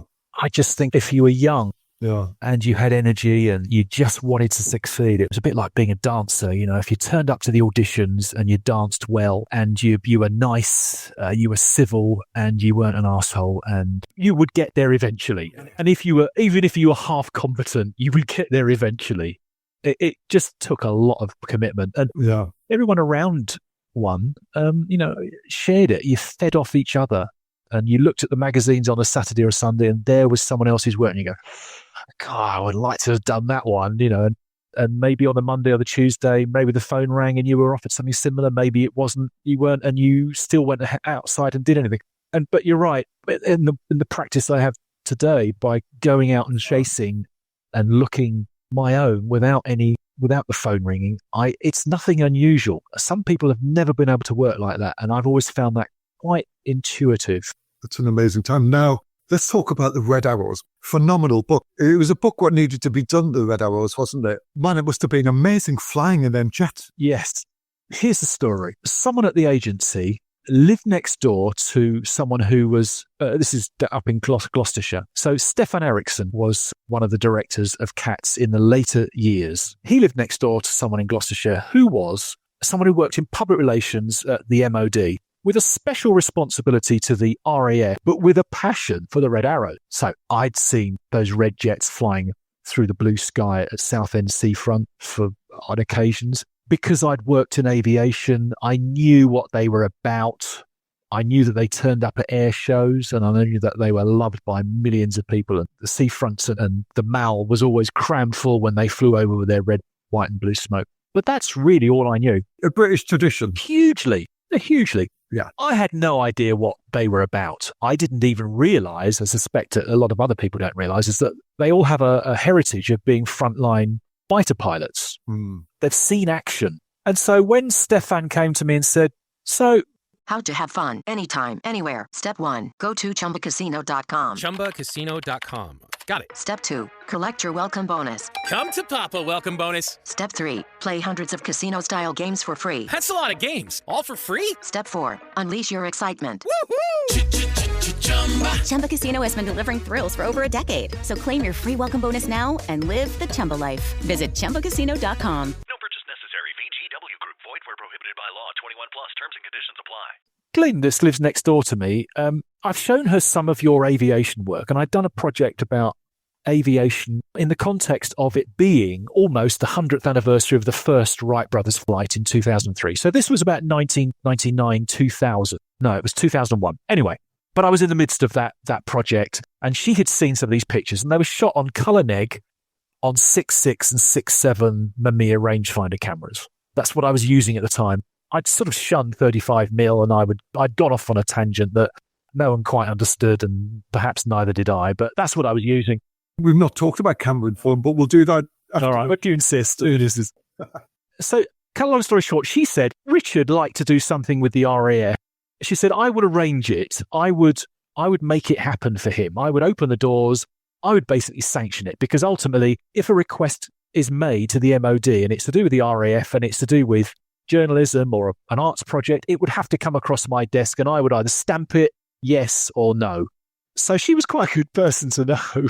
Yeah. We went to see her, and she presented us with a whole ideas, and it was, spend a week with a Tornado squadron at RAF Lossiemouth. Well, that sounds nice. Will I get to fly with them? Well, possibly. Oh, okay. What else have you got? Well, you could fly with another squadron. They have different aircraft. You could do it another week. And I said, okay. And then she ran through these options, and then last thing she mentioned, she said, oh, by the way, she said the Red Arrows are celebrating their 40th anniversary next year, within 18 months or so. You could go up for a couple of days and do the thing on the Red Arrows. And I went, oh, that sounds interesting. And I went up there within a couple of weeks and walked into their base in RAF Scampton and just walked into this inner sanctum. They weren't wearing red suits because this was winter. So this is just as they're starting their winter training. This is like a September or October 2003. Pre-season. Yeah, pre-season. They're not wearing red suits because they're a new team. They take on a number of new crew and new engineers every year, and they have to train them up. They have to learn a new routine. So the winter months, as you know, because you've maybe seen the book, they have to learn a new routine and learn what it is to be a Red Arrow and start from scratch. And so I came in when the new team members were new themselves. They were newbies and everyone didn't know each other. And they treated me with a huge amount of suspicion because the last photographer that they had allowed in had done a book, as it was told to me.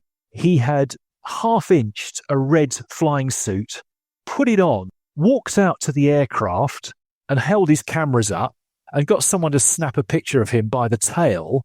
When the team found out that someone had nicked a Red Arrow suit and put it on and ostensibly become an imposter in their eyes, they kicked him out. They said, "You're not coming in here ever again." So on that basis, I was the guy that fell into his footsteps. Yeah. And so they didn't like the idea of me either. But bit by bit, my approach was, I suppose, in all senses, when you're faced with a strange audience or you've been allowed access into a private world as this was, you have to tread very carefully. I trod on eggshells really for the first couple of weeks. Yeah, but you're used to that. Yeah. What I'm trying to say is if I'd bowled in there and shot with these quiet cameras, I think my days would have been numbered. What I decided to do was actually not to go anywhere near the pilots for the first couple of weeks, actually for the first month. I spent time downstairs with the engineers, with the blokes in their boiler suits who were crawling underneath, in and out of these aircraft, sticking their heads in, shining lights, finding stress faults, tightening bolts, mending, repairing, maintaining. And I got to know how the hell this team worked through them, not through the pilots. Yeah. And it wasn't until I realised that actually they were starting to ask, well, where's the bloody photographer gone? He's never here. There's things starting to happen. The team is taking shape. And I suddenly found that actually I was being asked upstairs to share their flying world. And that's how I pieced it together very quickly. To cut a long story short, I didn't stay just days or weeks, but I stayed about 9 months. Right. In that I would typically photograph for a week up there, and I was shooting, 6.6 and 6.7 colour neg that needed very careful processing down Metro, down in Clerkenwell, just around the corner from the agency. Yeah. So I would come and photograph for a week and then come back for another week, process, look at the work. I would copy some of the work and take up some of the contacts back up to the team to show them what I was doing. There was a kind of constant, show and tell, and can you let me do a little bit more week by week, not even assuming they were going to let me stay for another period. And then at that time back in London, I would do little other jobs. So, the income was still flowing in. Yeah. So after 9 months during winter training, I joined them to their training schedule in Cyprus twice when they were given their permission to fly, to their PDA, their permission to display authority, which is when they earn their red suits. It's like earning their badge. They are then allowed by the MOD to display in front of the crowd. They passed a very special test and they build up. So I was able to photograph the whole of that build up. And I got quite emotional, the day that they were given it. There's a lot of stress, a lot of tension because failing in their eyes is really not an option.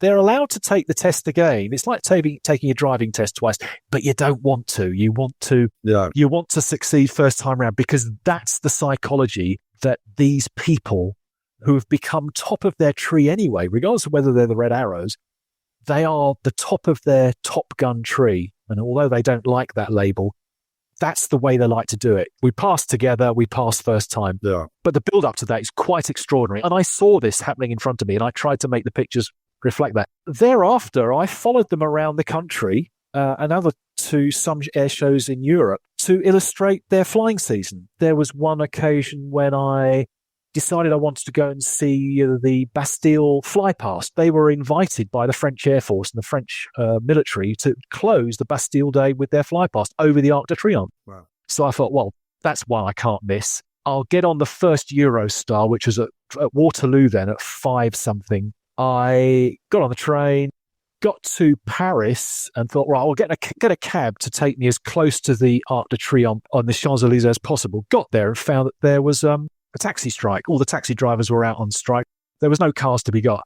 I either had to walk or run from the Gare du Nord, which was a bloody long way, and it was hot, or I had to get the metro and then get out near the Louvre. I got out near the Louvre, where I was faced with barriers, and there was high security because of the French military parade that would come down the Champs-Élysées.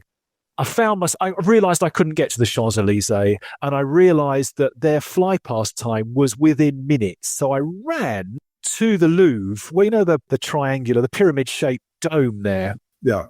And I realised that there could be a picture in there, because otherwise there ain't no picture. I've come all this way. They're going to fly over. Yeah. That's it. That's all I'm going to get. If I miss it and I'm winding on frame by frame by frame, there's no motor drive here. There's no 20 frames per second. Yeah. It's frame by frame by frame. I'm going to miss it. And sure enough, I realised that they're due. And I make a phone call. I make one phone call to Red 10. Here's the ground operations man. Here's the man in the red suit who stands there with a microphone on the seafront and says, "Ladies and gentlemen, get your cameras out ready for the red arrows, and here they come, and they're in such and such a formation, and next they're going to do that, then they're going to be in that or another, and then they're going to fly past, and it's been lovely having." He's standing as I ring him on the top of the Arc de Triomphe, and he's standing next to French generals. And I phone him and say, Steve, when are they due? I'm in position. And he goes, "Do not talk to me. I'm talking to the team. I'm talking to these generals, but they're due in 30 seconds. And I think, Christ, this is going to be such a disaster. But they come over in a position, in a formation, which is a V, and it's called Big Battle. I don't know if they do it anymore, but their arrival, their fly past position is when you've got red one, the very front jet, is at the front of as the apex of the V, and the rest all tail off either side behind him. Perfect formation. Double strength, red, white, and blue, extra dye in the tanks. They come over. I get, 3 frames as it comes over. And just as they're coming past, I see that their smoke is reflected in the side of the pyramid that's highly reflective. And I shoot, I think it's 2 or 3 frames. And there's a lady in red that's just underneath with the crowd. And she's where she echoes the red jets. The shape of the pyramid echoes the shape of the big battle. And I think, well, I can't see on the back of the screen. I have to wait till the Monday to see if I've got it or not. And I go back to the hotel where the team have collected. They've landed, got their own transport back to the hotel where they're staying, and their wives are there, and I'm taking pictures of them. And I think, well, if I've got nothing else, I've got some pictures of them in their red suits under paintings of Napoleon, and that will make a picture perhaps. Of course, that picture where they're coming across is my best-selling picture of them. It worked so nicely that it's what people want, because there's a metaphor about Anglo-French relationships, of course, which is big now as I suppose it was then. But it was so symbolic that the RAF were closing the French military parade, and French people love that, and they still look at it and comment on it, occasionally buy a nice print. And because it's a long-distance picture on a sharp neg, it's only 500th of a second. That's all the camera goes up to. If it was any closer, they wouldn't be sharp. But because the smoke and the sky and everything works so nicely, it's one of the nicest pictures that I took. But to answer your question about flying with them, at some point I said to them, okay, look, I've done an awful lot of stuff on the ground. And I said, I would like to see what you look like looking down on. I want to see what it's like from the cockpit. And they said, well, that camera you're using isn't cleared by the Ministry of Defence. And I said, well, what do you mean? Well, not cleared. I said, there's nothing wrong with it. It's not using, I'm not using flash. There's no chance of explosion. They said, yeah, well, we'll have to get it cleared. What I didn't realize is that's their way of saying, just behave yourself. We'll let you in to the cockpit. You will fly with us.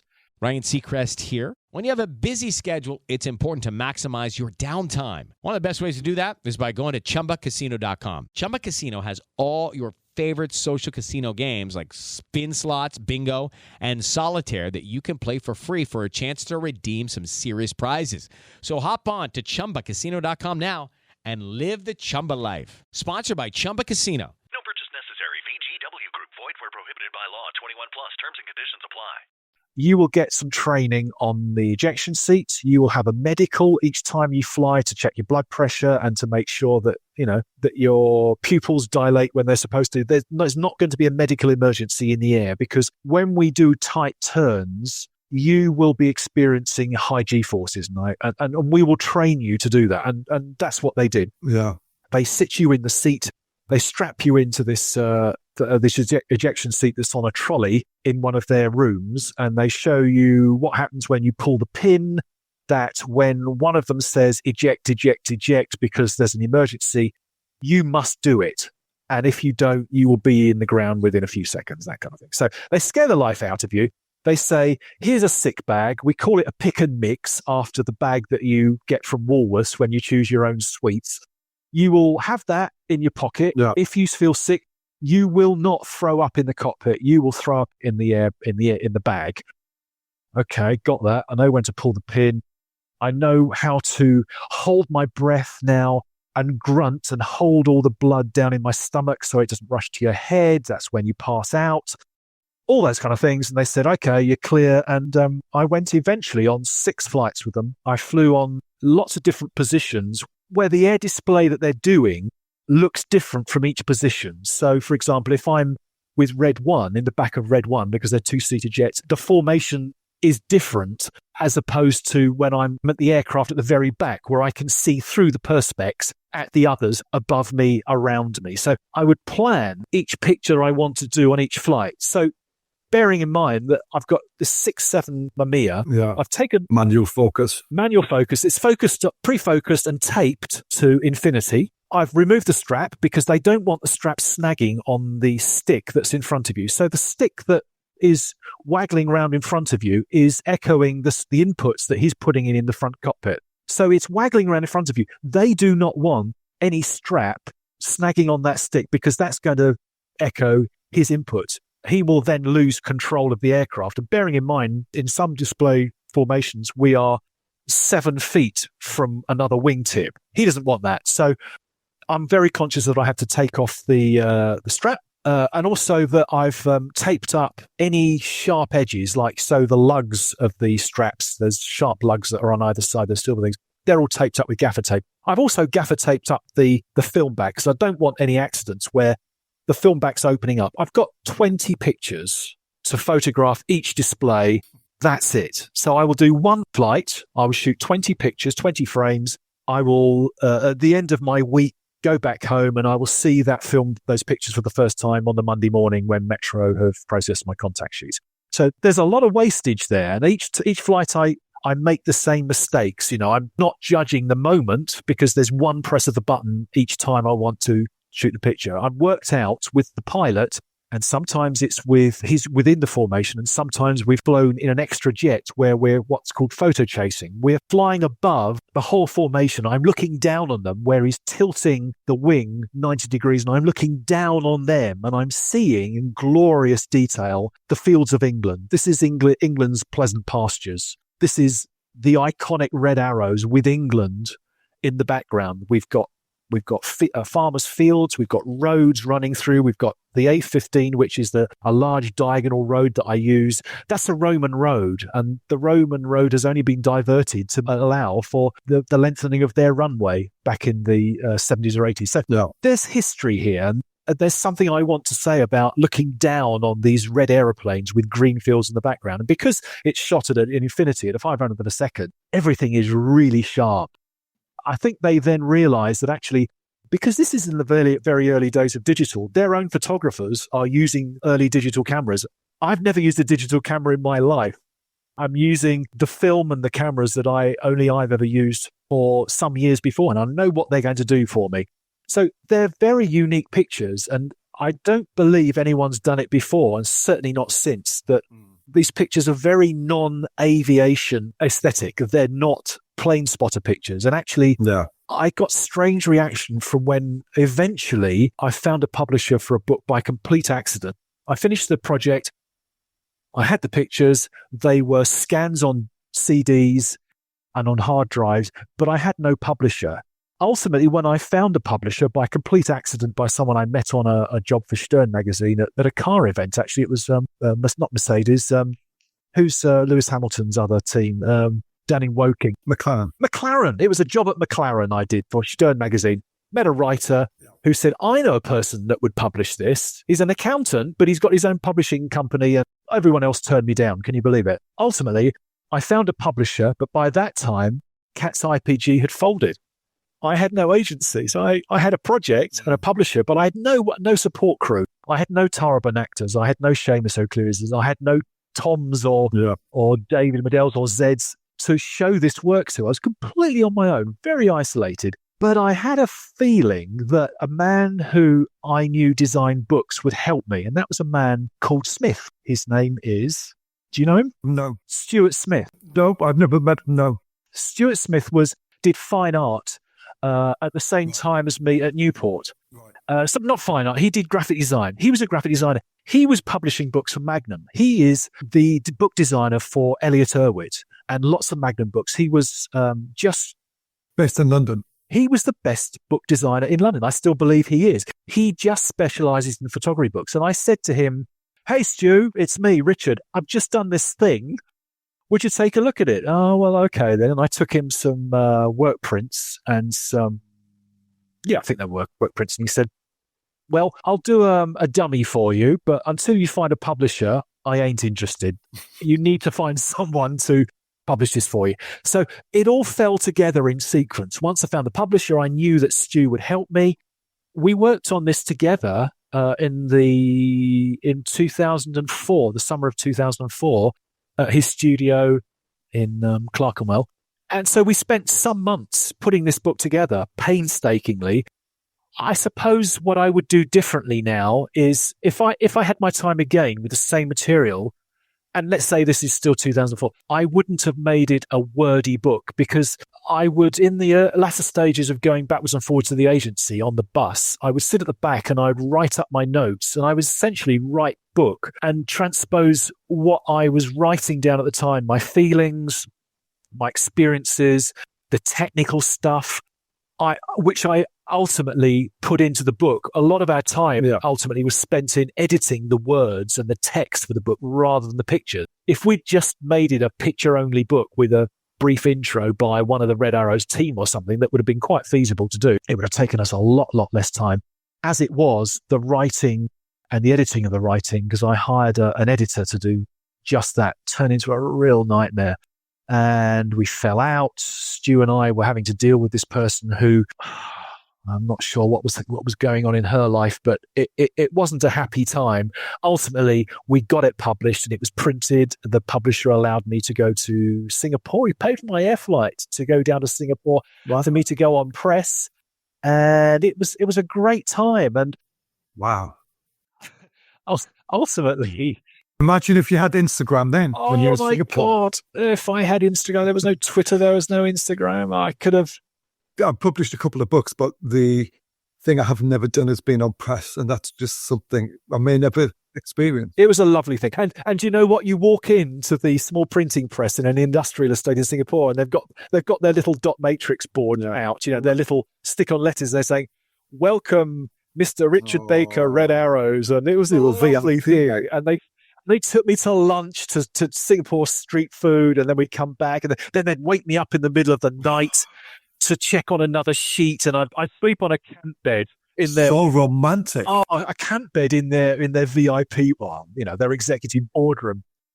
You've made it then, mate. I mean, that's what it's about, It was brilliant. Yeah. It was wonderful. I disagree with you on the, had it done it again, you would have made it just a photo book. I think it's a great book. I think it needed that personal end to it. It needed the text, the diagrams. It needed all of that.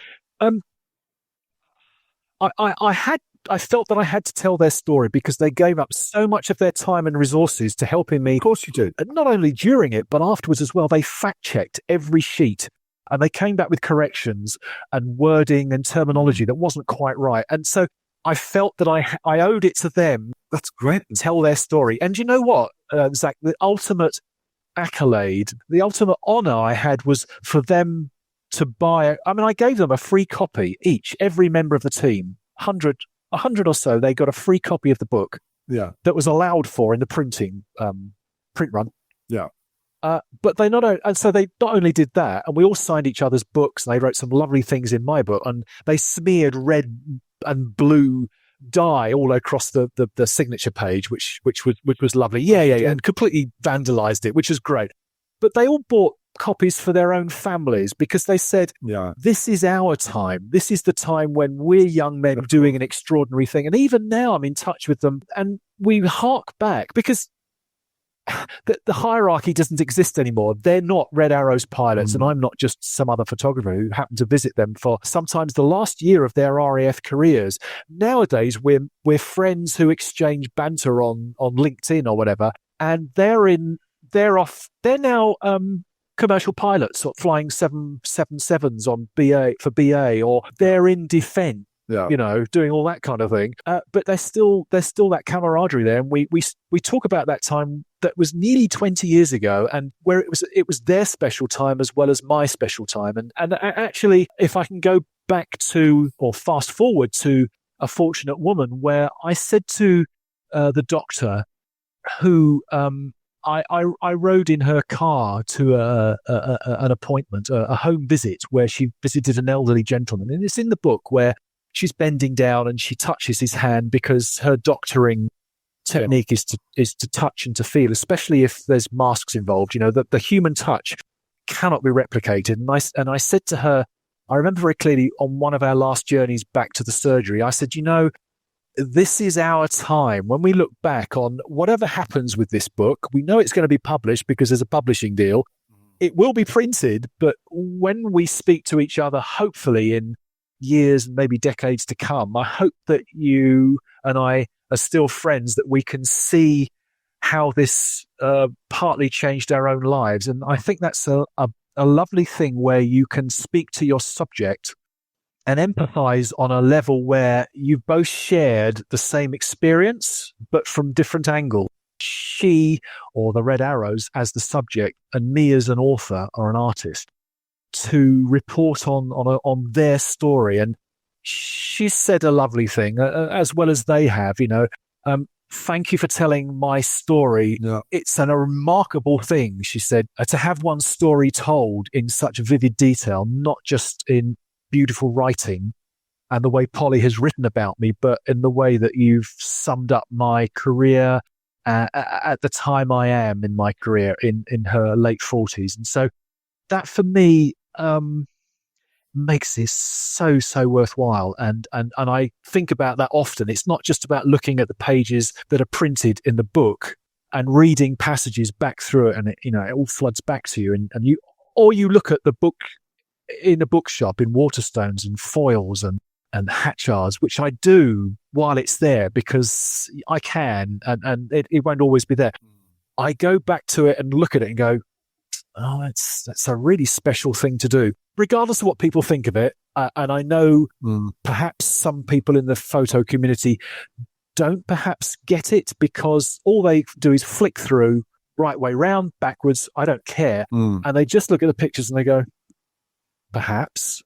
Pictures are on text paper. They're not on fine glossy matte paper. Look at the repro. But I would say to them, don't judge me or them on the basis of just flicking through. You need to read this and to understand what the pictures say in context with the writing. I'm slightly blue in the face because I've said it to so many people. Yeah. But I'm learning that because it's not a photography book, it's a book containing pictures. And I think that there's a lot of noses that have gone in the air, and it's more than slightly irksome to me. Yeah. But you know what? I'm getting past caring. So that's a message. We all read it different ways, and I think it's fine for a photographer to maybe skip to it because that's what they're looking at. But it's interesting how it's passed on, and especially like say we look at the John Moore pictures, how they were passed on to this contemporary piece. It was passed on to a new way of looking at stuff. This book's come out of that process. And Nick Hedges did Summerhill in the 60s, and that was done in a sort of penguin-shaped book. It wasn't about the photographs where people might look at it and go, well, like, is this a photography book or is this a book about education and children and stuff like that? What's interesting about the Red Arrows as well, and this book, is what and how it will be passed on in 20, 30 years. And that's what's important, you know. I hope so. As the Red Arrows book as well, you know. Who's going to look at that in 20, 30 years' time and think, what can I do now? You made a point earlier that actually the Red Arrows deserved a book to be done. There have been loads of books done about them, but none like this where their story is told with a little bit more empathy than... Exactly. So there's value in that. Absolutely. Looking for excitement? Chumba Casino is here. Play anytime, play anywhere. Play on the train, play at the store, play at home, play when you're bored. Play today for your chance to win and get daily bonuses when you log in. So what are you waiting for? Don't delay. Chumba Casino is free to play. Experience social gameplay like never before. Go to Chumba Casino right now to play hundreds of games, including online slots, bingo, Slingo, and more. Live the Chumba life at ChumbaCasino.com. No purchase necessary. VGW Group. Void where prohibited by law. 21 plus. Terms and conditions apply. They are absolutely little historical documents. And I don't try and say that conceitedly, because I think you have, when you take on a project, any project, I think you have to look on how historical it should or might be, because you know through experience that pictures date very, very quickly. Don't we know it? Especially since 2004 and slightly behind that. No. Don't we know that haircuts, fashion? I mean, I've been photographing in the City of London for many, many years. I first went there in the I did a story actually about the City of London for the Sunday Express magazine for John Lythe again. He said, I want a year in the life of the City of London, and it set me on a course that set me up for lots of different situations, and a piece of work that grew and grew and grew, way larger than the Express would use, but it still sells that work today. Yeah. Importantly, there are still pictures of outside the Bank of England. There is still a little stand where you can pick up your free copy of the Evening Standard. Back in 1992, which was the year of Black Monday, when the pound crashed against the dollar, was it? There was a man selling. You would buy the newspaper then. So for 10, 20, 30p or whatever it was, 50p, you would buy the Evening Standard. Every day, I would see the same old gentleman turn up in his pinstripe suit and his waistcoat and his bowler hat. He was the man. He was the father out of Mary Poppins, the father who would, report to the old blokes in the Bank of England and say, don't waste your penny on feeding the birds. Invest it, young man, invest it. He was that gentleman. He was a man from a bygone age. And I realized he was, even then, he was a bit of a relic. He was a rarity. And I wouldn't see the likes of him again. After a few years, he disappeared. Of course he disappeared, because he looked as if he was in his 90s then. No. But he would drag himself. I think I spoke to him one day and he said, I try and come up every day, but I have retired, but I like to keep my hand in. That lovely expression of, I like to still do it, to keep myself young. Yeah. Actually, that's the thing about photographers. We like to try and keep our hands in and stay young through our photography, and that's quite important. Yeah. The point is that there is no man in a pinstripe suit anymore. There is no bowler hat. Yeah. The young men now, they don't wear socks. Their trousers are too short, and they wear blue suits and they've got designer stubble. That's of its day. I photographed both, and I have them both in my collection and everything in between. That's really important. So whether it's Red Arrows or a Country Doctor, things are not going to stay the same. The point about the Country Doctor, of course, the premise is about optimism, about doctoring. The fact is that we don't have enough general practice doctors out there practicing relationship-based doctoring. It's a rarity, and there's not enough of it. Doctors have become numbers. Their time is quantified in minutes, and it's not enough. Her way might be seen as nostalgic. We've tried to not make it that, but I know that the pictures I've taken of her and the way she looks, the way the surgery looks, will date very quickly. That's fine. I want that. Yeah. It's interesting when you're talking about how things change. And I was recently scanning legs from London from about 1998 and stuff like that. And I'm scanning them and thinking, it's just not going to work. It just looks so dated. And I'm thinking, how am I going to sell that as stock now? That one one-off of somebody wanting a sort of shot from the 90s? My archive exists as digital files on PhotoShelter, etc., as we've said before. Yeah. I still have 4 filing cabinets here full of originals. In fact, to be blunt, I have culled an awful lot over the years because my 3rd and 4th rate pictures I see as being superfluous, and I've ditched a lot. Yeah. And I know that some people out there go, I do as well. Mad? Are you mad? And I know a very special friend who lives up in Glasgow could not believe that I've done this. The point is, I had to because I'm running out of storage space. But I have kept very, very carefully everything else. I've kept my A edits and my B edits, and I've kept my prime stories and projects and assignments that I've done in one single filing cabinet. They are sacrosanct. To go back through them, even now, I traditionally... Horrible, isn't it? It is a task, and it gives you a neck ache, and you realise, what you didn't enjoy about bending over a light box for days at a time because of, the headaches it gave you. I do realise when I go back through that each time I've done so, every year for the last 10, 12 years, every time I go and do another sweep, I find something new, and I find something new because what you've seen as not very interesting at the time, of course, then gets promoted up the list of being a little bit interesting. Well, that is quite interesting to that is very interesting now because of the way that we live our lives now through the internet or phones or whatever. Yeah. I've covered many protests in Westminster, Brexit, climate change, XR, all those kind of things. And I purposely stayed clear of Downing Street because back in the old days, I'd done a lot of political work for people like Time and Newsweek, either on assignment or they used the pictures afterwards. People like Tom Stoddart and Keith Bernstein and David Medell and Zed and John Reardon, we'd all been there working for different people.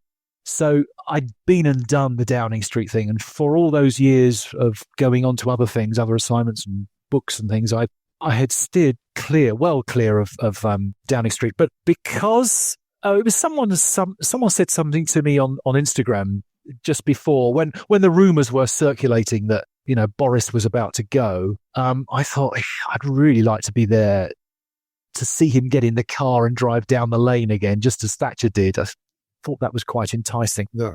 Although, as it turned out, he didn't. He stood at his podium and walked back inside again, which was actually quite an important picture as well because it described him not quite leaving, but not quite leaving. He was checking out, but not quite leaving, like in the Eagles. And so I found myself in Downing Street again. I showed my press pass and went through security and had my stuff x-rayed. I'd never done that before. But I ended up standing next to a really, really good photographer called Leon Neal, who's a staff news photographer for Getty. And we had crossed paths over the last few months, and I'd got to slightly know him, but hugely admiring of him. And he said, I have never shot a roll of film in anger on any job ever. And I said, what, never? And he said, no, when I did my press course at Sheffield, he said, I had a Nikon D something. And it suddenly dawned on me that, those of us who'd been working in the 90s and up to, well, certainly in my case, I last shot film properly after the Red Arrows. The Red Arrows was the last project that I ever used film for, and I started using digital soon afterwards. Yeah. But thereafter, there are people working now at a very high level that have never used film. Right. So in that respect, I feel slightly dinosaurish, but also blessed. Yes, I am blessed. I think we are blessed, Zach. Yeah. We are all blessed that we've experienced it because, it's a bit like, we're pre-internet, we're pre-phone, we're pre-everything, apart from the only thing we have in common now with the new generation is that we look through a rectangle and point it at something we see as mildly interesting. Yeah. Thereafter, everything's changed. And I had, for the year or 2 years when I migrated to digital, I had a huge problem getting my head around the fact that there wasn't something physical inside the little black box that I held to my eye. And I found that disconcerting and uncomfortable and worrying, and I found I was quite anxious. Thereafter, I had no idea what to do with the files. I mean, I deleted the wrong versions. I didn't know what my digital asset management was all about. I was floundering slightly. But bit by bit, it came together. But after learning a lot from the mistakes I had made, as I had made mistakes in exposing Kodachrome and transparency film, that we never quite managed to do properly. I got through it, and now I'm. Oh, so cameras. You did ask about cameras, didn't you? Did you want to touch on that? Let's go back to cameras. Yes. So, what was your first camera? Canon AT1, 169.99 from Queen's Road in Southend-on-Sea that I bought with a paycheck from the airport. I paid for it because I realised that as a non-smoker, £169 was worth several packets of fags. So I thought, if I'm not smoking, and I never have, I could put this to better use. So I did that, and it was probably what amateur photographers said that a beginning amateur should buy, and it was a great little camera. 50mm? Absolutely, yeah, 50mm, yeah. Nothing wider, nothing longer. Yep. What was the film you were putting through it? Colour Kodak. What would it have been at the time? Don't know. Wouldn't have been Portra, too early for Portra. Kodacolor. Yeah, of course, it was Kodacolor. Kodacolor, yeah, with Kodacolor. Yeah. Holiday snap film. Yeah, definitely. It's interesting listening to your stories about the Red Arrows. Who was paying for all of this? Oh, I paid for that myself. It's an interesting concept, isn't it? Yeah. I totted up how much it cost me to do. It cost me about 10 grand, I think. Yeah. Having said that, what should have happened is that we had a loose arrangement at Cats IPG for if the agency, the powers that be, John Easterby, in fact, liked the idea of the idea. If we didn't have a guarantee against page race, or we didn't get an assignment out of the idea, the agency would pay 50% of expenses. That's the way it usually works. So if I went to Downing Street and shot 4 rolls of Fujichrome 100, they would pay 50% of the processing, the Metro processing fee. In fact, it was put on their account, and they would bill me for 50% of the cost. So, as would they with flights or trains or buses or whatever, or food. If I went away somewhere for a week, I would bill them. I'd prove to them how well I crossed. So that's the way it would work. Yeah. When I was doing the Red Arrows project, that should have happened. That should have kicked in when I finished, and I totted up and gone, okay, Mr. Easterby, this is what it's cost me. It's cost me 10 grand. Pay me £5,000 and I'll be very happy. And then, we'll split the proceeds on what the book makes, on print sales, blah, blah, blah, blah, blah. There was no agency. I was on my own. I had to foot for the lot, as I had done so, but I'd got zero back.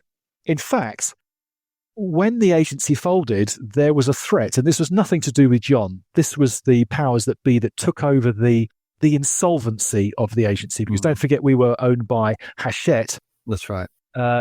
They closed us down. They're the ones that said on one Monday or Tuesday morning, do not answer the phones anymore. You are closed. Do not trade. Do nothing. Go home.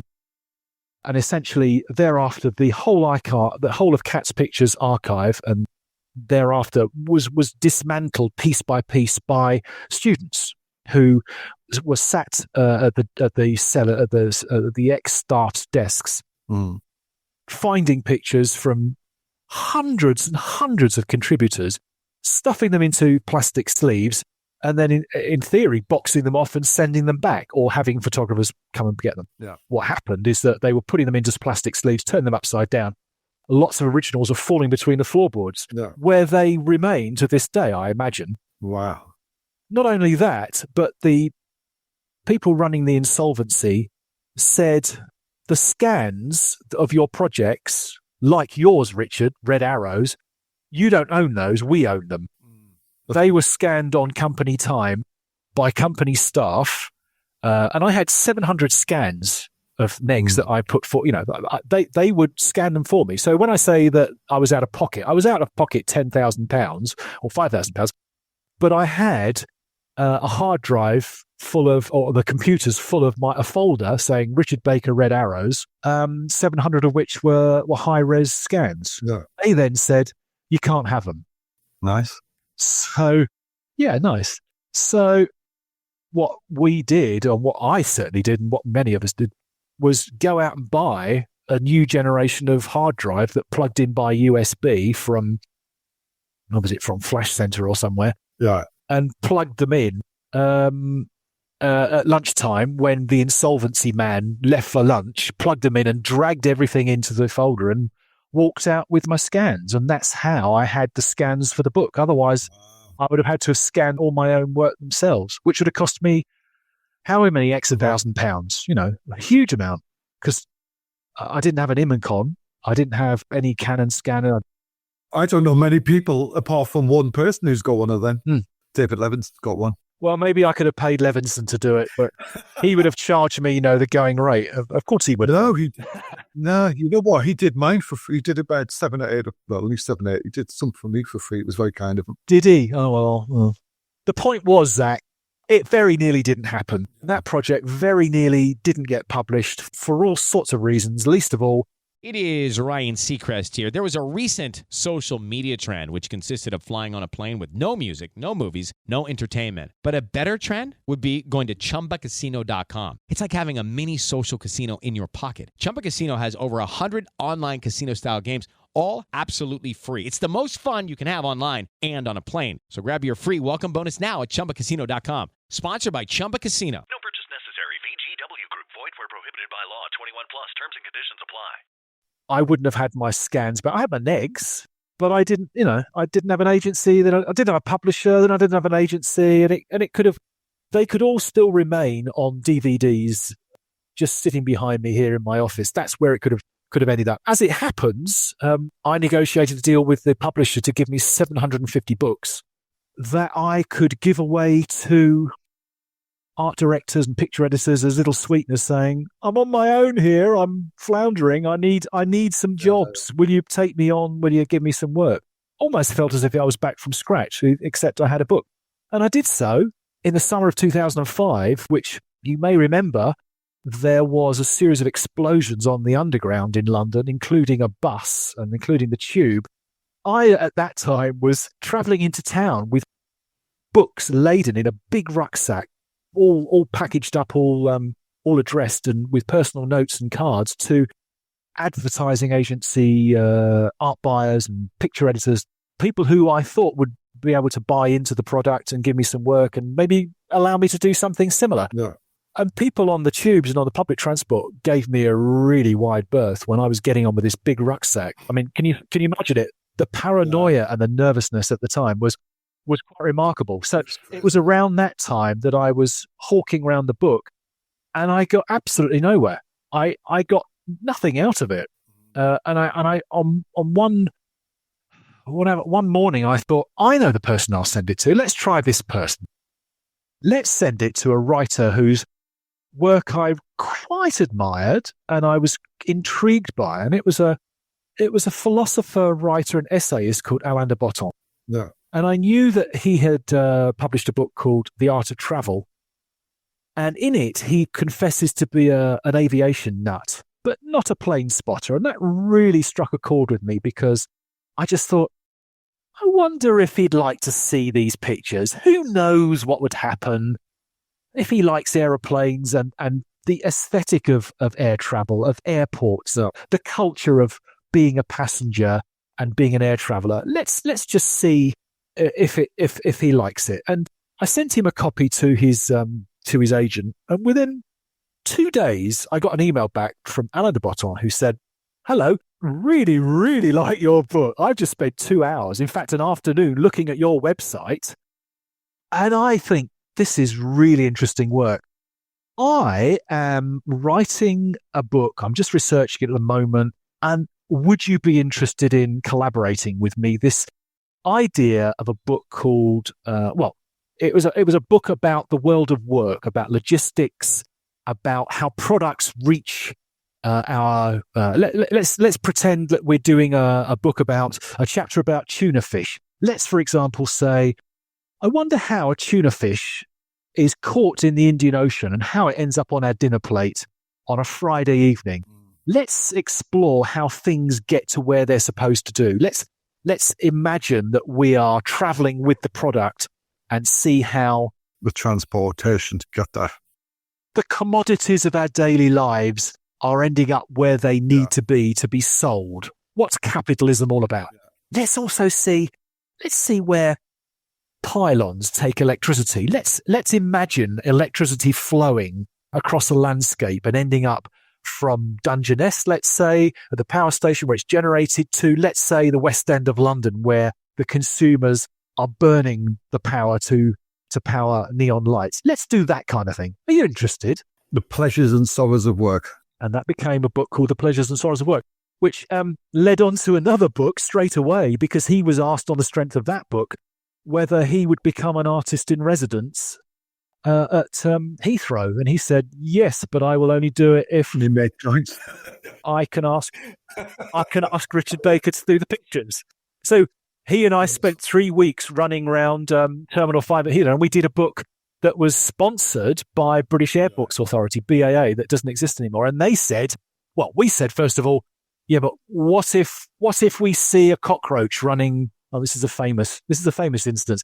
What if we see a cockroach running under people's feet? Or there's a rat. We see a rat. Can we write about it? And they said, yes, but you're not going to see one.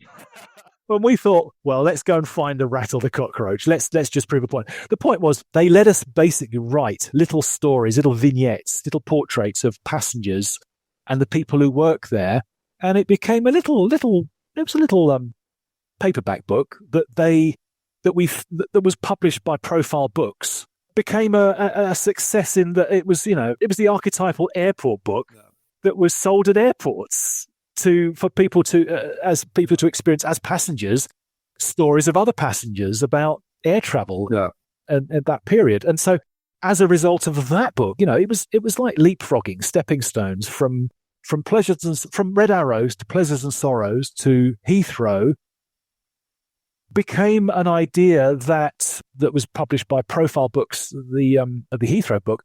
Profile Books then wanted to publish a book in conjunction with this book for Alliance Insurance about risk, and that's how Polly and I were put together. So that's the full circle about how all these books have come into being, one by one. But had it not been for the Red Arrows, had it not been for the fact perhaps that I lifted those scans that allowed me to make the book, that then Alain saw, that then bit by bit after several years that Polly was introduced to me. The last book about a country doctor wouldn't have happened. So who knows, circumstance by circumstance wouldn't have happened. Circumstance by circumstance, if had not your friend sat down to dinner with somebody who then thought, he could do the Red Arrows. He could do something here. Yeah, that may your life may have been totally different. Or the phone call that said, "Oh, someone's starting an agency." You have to then piece together all those happenstances to then find out what your path is. And you can only look at the path. You don't look at the path forward. You look at from up front, looking behind you, don't you? You can only then recognize how much utter perfect sense that makes. It's interesting you say that. I don't know about you, but all the way through my working life as a photographer, every time somebody called me for a job, I would say 50-50 out of the blue. I used to be astounded by I never got over the fact that people would ring me to go and shoot for them and want to pay me like money to go and take pictures. And they never even met me. And I never got over that. I never got over that. And it always baffled me and astounded me that phone call of fate and how it takes you on another road and how it helps you pay your mortgage. It never got over that. Back in the day, I think all our own philosophies were you never say no to anything. You say yes to everything. I kind of reverse that. As I said in the beginning, I make no sense to myself because I turn things down. Why? Because I smell a rat and I know I'm going to be screwed somehow. That's what I feel in my water. And like Kate Moss said on Desert Island Disc the other day, you can smell a wrong 'un. You can sniff out the ones that you should stay away from. But also, I've been there and done that, and I couldn't put the time and the effort as I would have done as a 30-year-old. Now I'm in my 60s, and you need to pace yourself. The last thing I want to touch on is, you know how paths cross. We mentioned paths crossing, and how when you take on a project, you don't understand quite what you're in for. And when someone says that I've got an idea and it's about healthcare and access is going to be difficult, but then you think, yeah, well, this is during a pandemic. How could I say no? Of course, this is going to be interesting. I'm going to say yes, no matter what she says next to me. And you do, but then you still don't know what you're in for. And then the writer says, have you heard of a book that John Berger did about a country doctor? And you say, yes. And she says, oh, really? Yeah. And you go, yes, because someone mentioned it to me at college at Newport 30, 40 years ago. And of course I've heard of it. And I've been thinking about that book ever since. Alain de Botton then mentioned it to me as maybe we should look at this as a way of collaborating on this next book.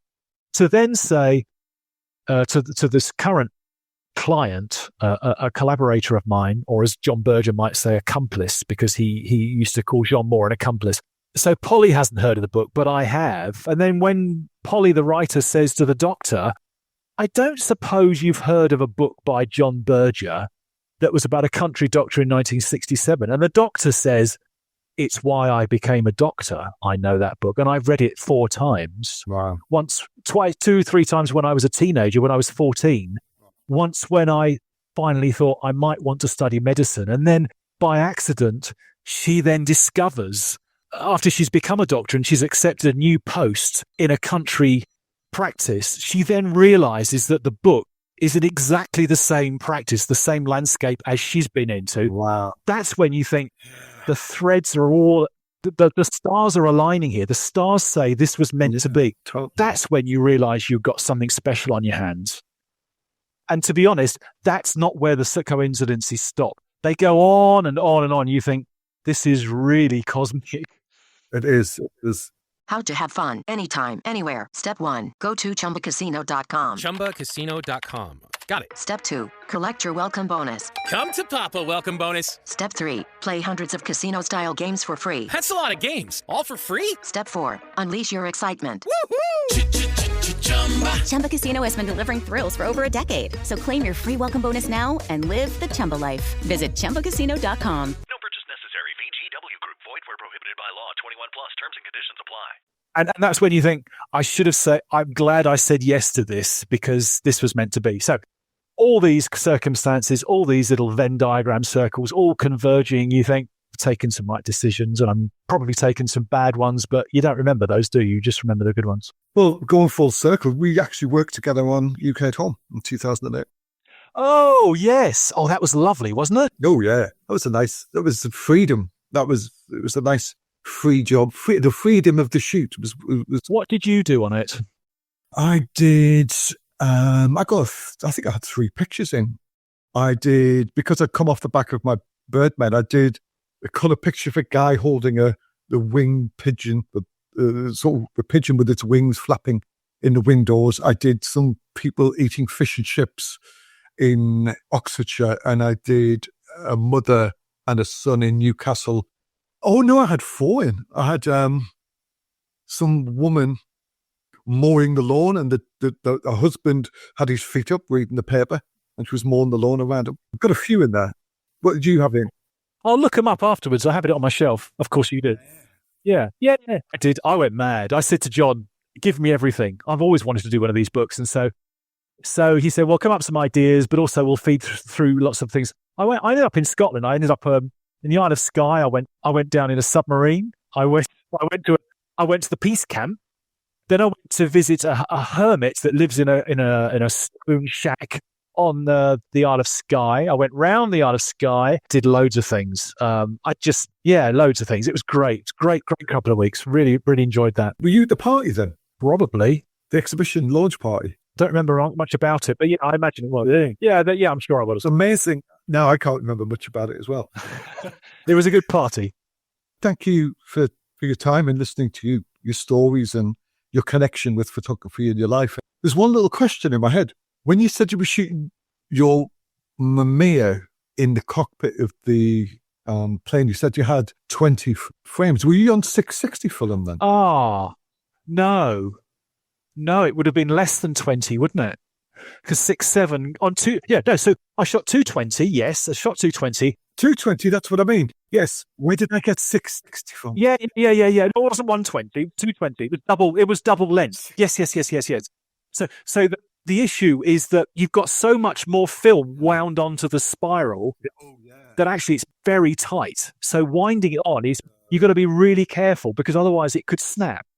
And not only snap, but if you know the way that those Mamiyas work, there's a lot of tension in the winder that winds through by the gears into the sprockets and the sprocket, so it can tear. So I didn't want that. So every time I shot a picture, I had to wind on really carefully, knowing that I was going around a tight bend or something. So it wasn't just about the number of frames that was not very many, but it was also about potentially breaking the film in the camera. Yeah, it was one of the... How stupid is that? I had a Mamiya 7 and I won it actually, but I sold it. I just couldn't use it. I can't use rangefinders. And that little sprocket underneath, that little pop mount winder is plastic. And if you break that, you cream crack it. Yeah. I broke it, and I've just had to order. Because I'm thinking of selling them. I've ordered one that's made specially in Italy by a bloke.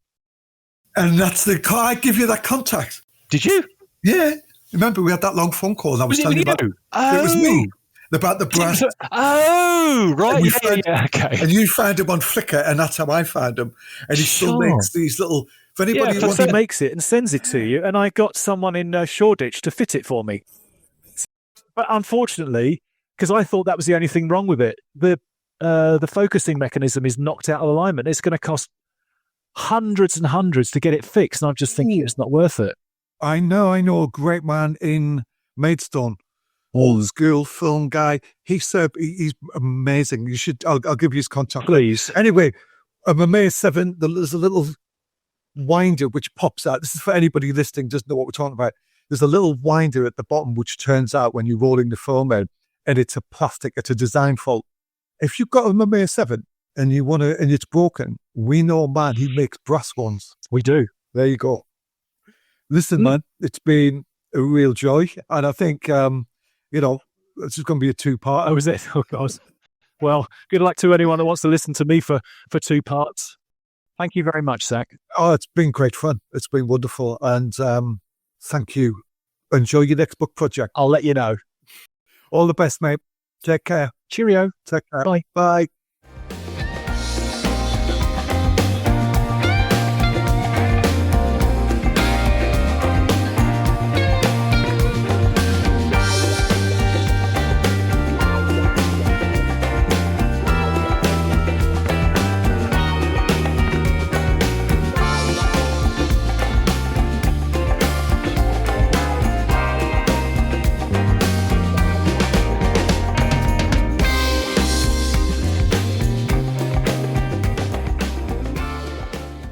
It is Ryan Seacrest here. There was a recent social media trend which consisted of flying on a plane with no music, no movies, no entertainment. But a better trend would be going to ChumbaCasino.com. It's like having a mini social casino in your pocket. Chumba Casino has over 100 online casino-style games, all absolutely free. It's the most fun you can have online and on a plane. So grab your free welcome bonus now at ChumbaCasino.com. Sponsored by Chumba Casino. No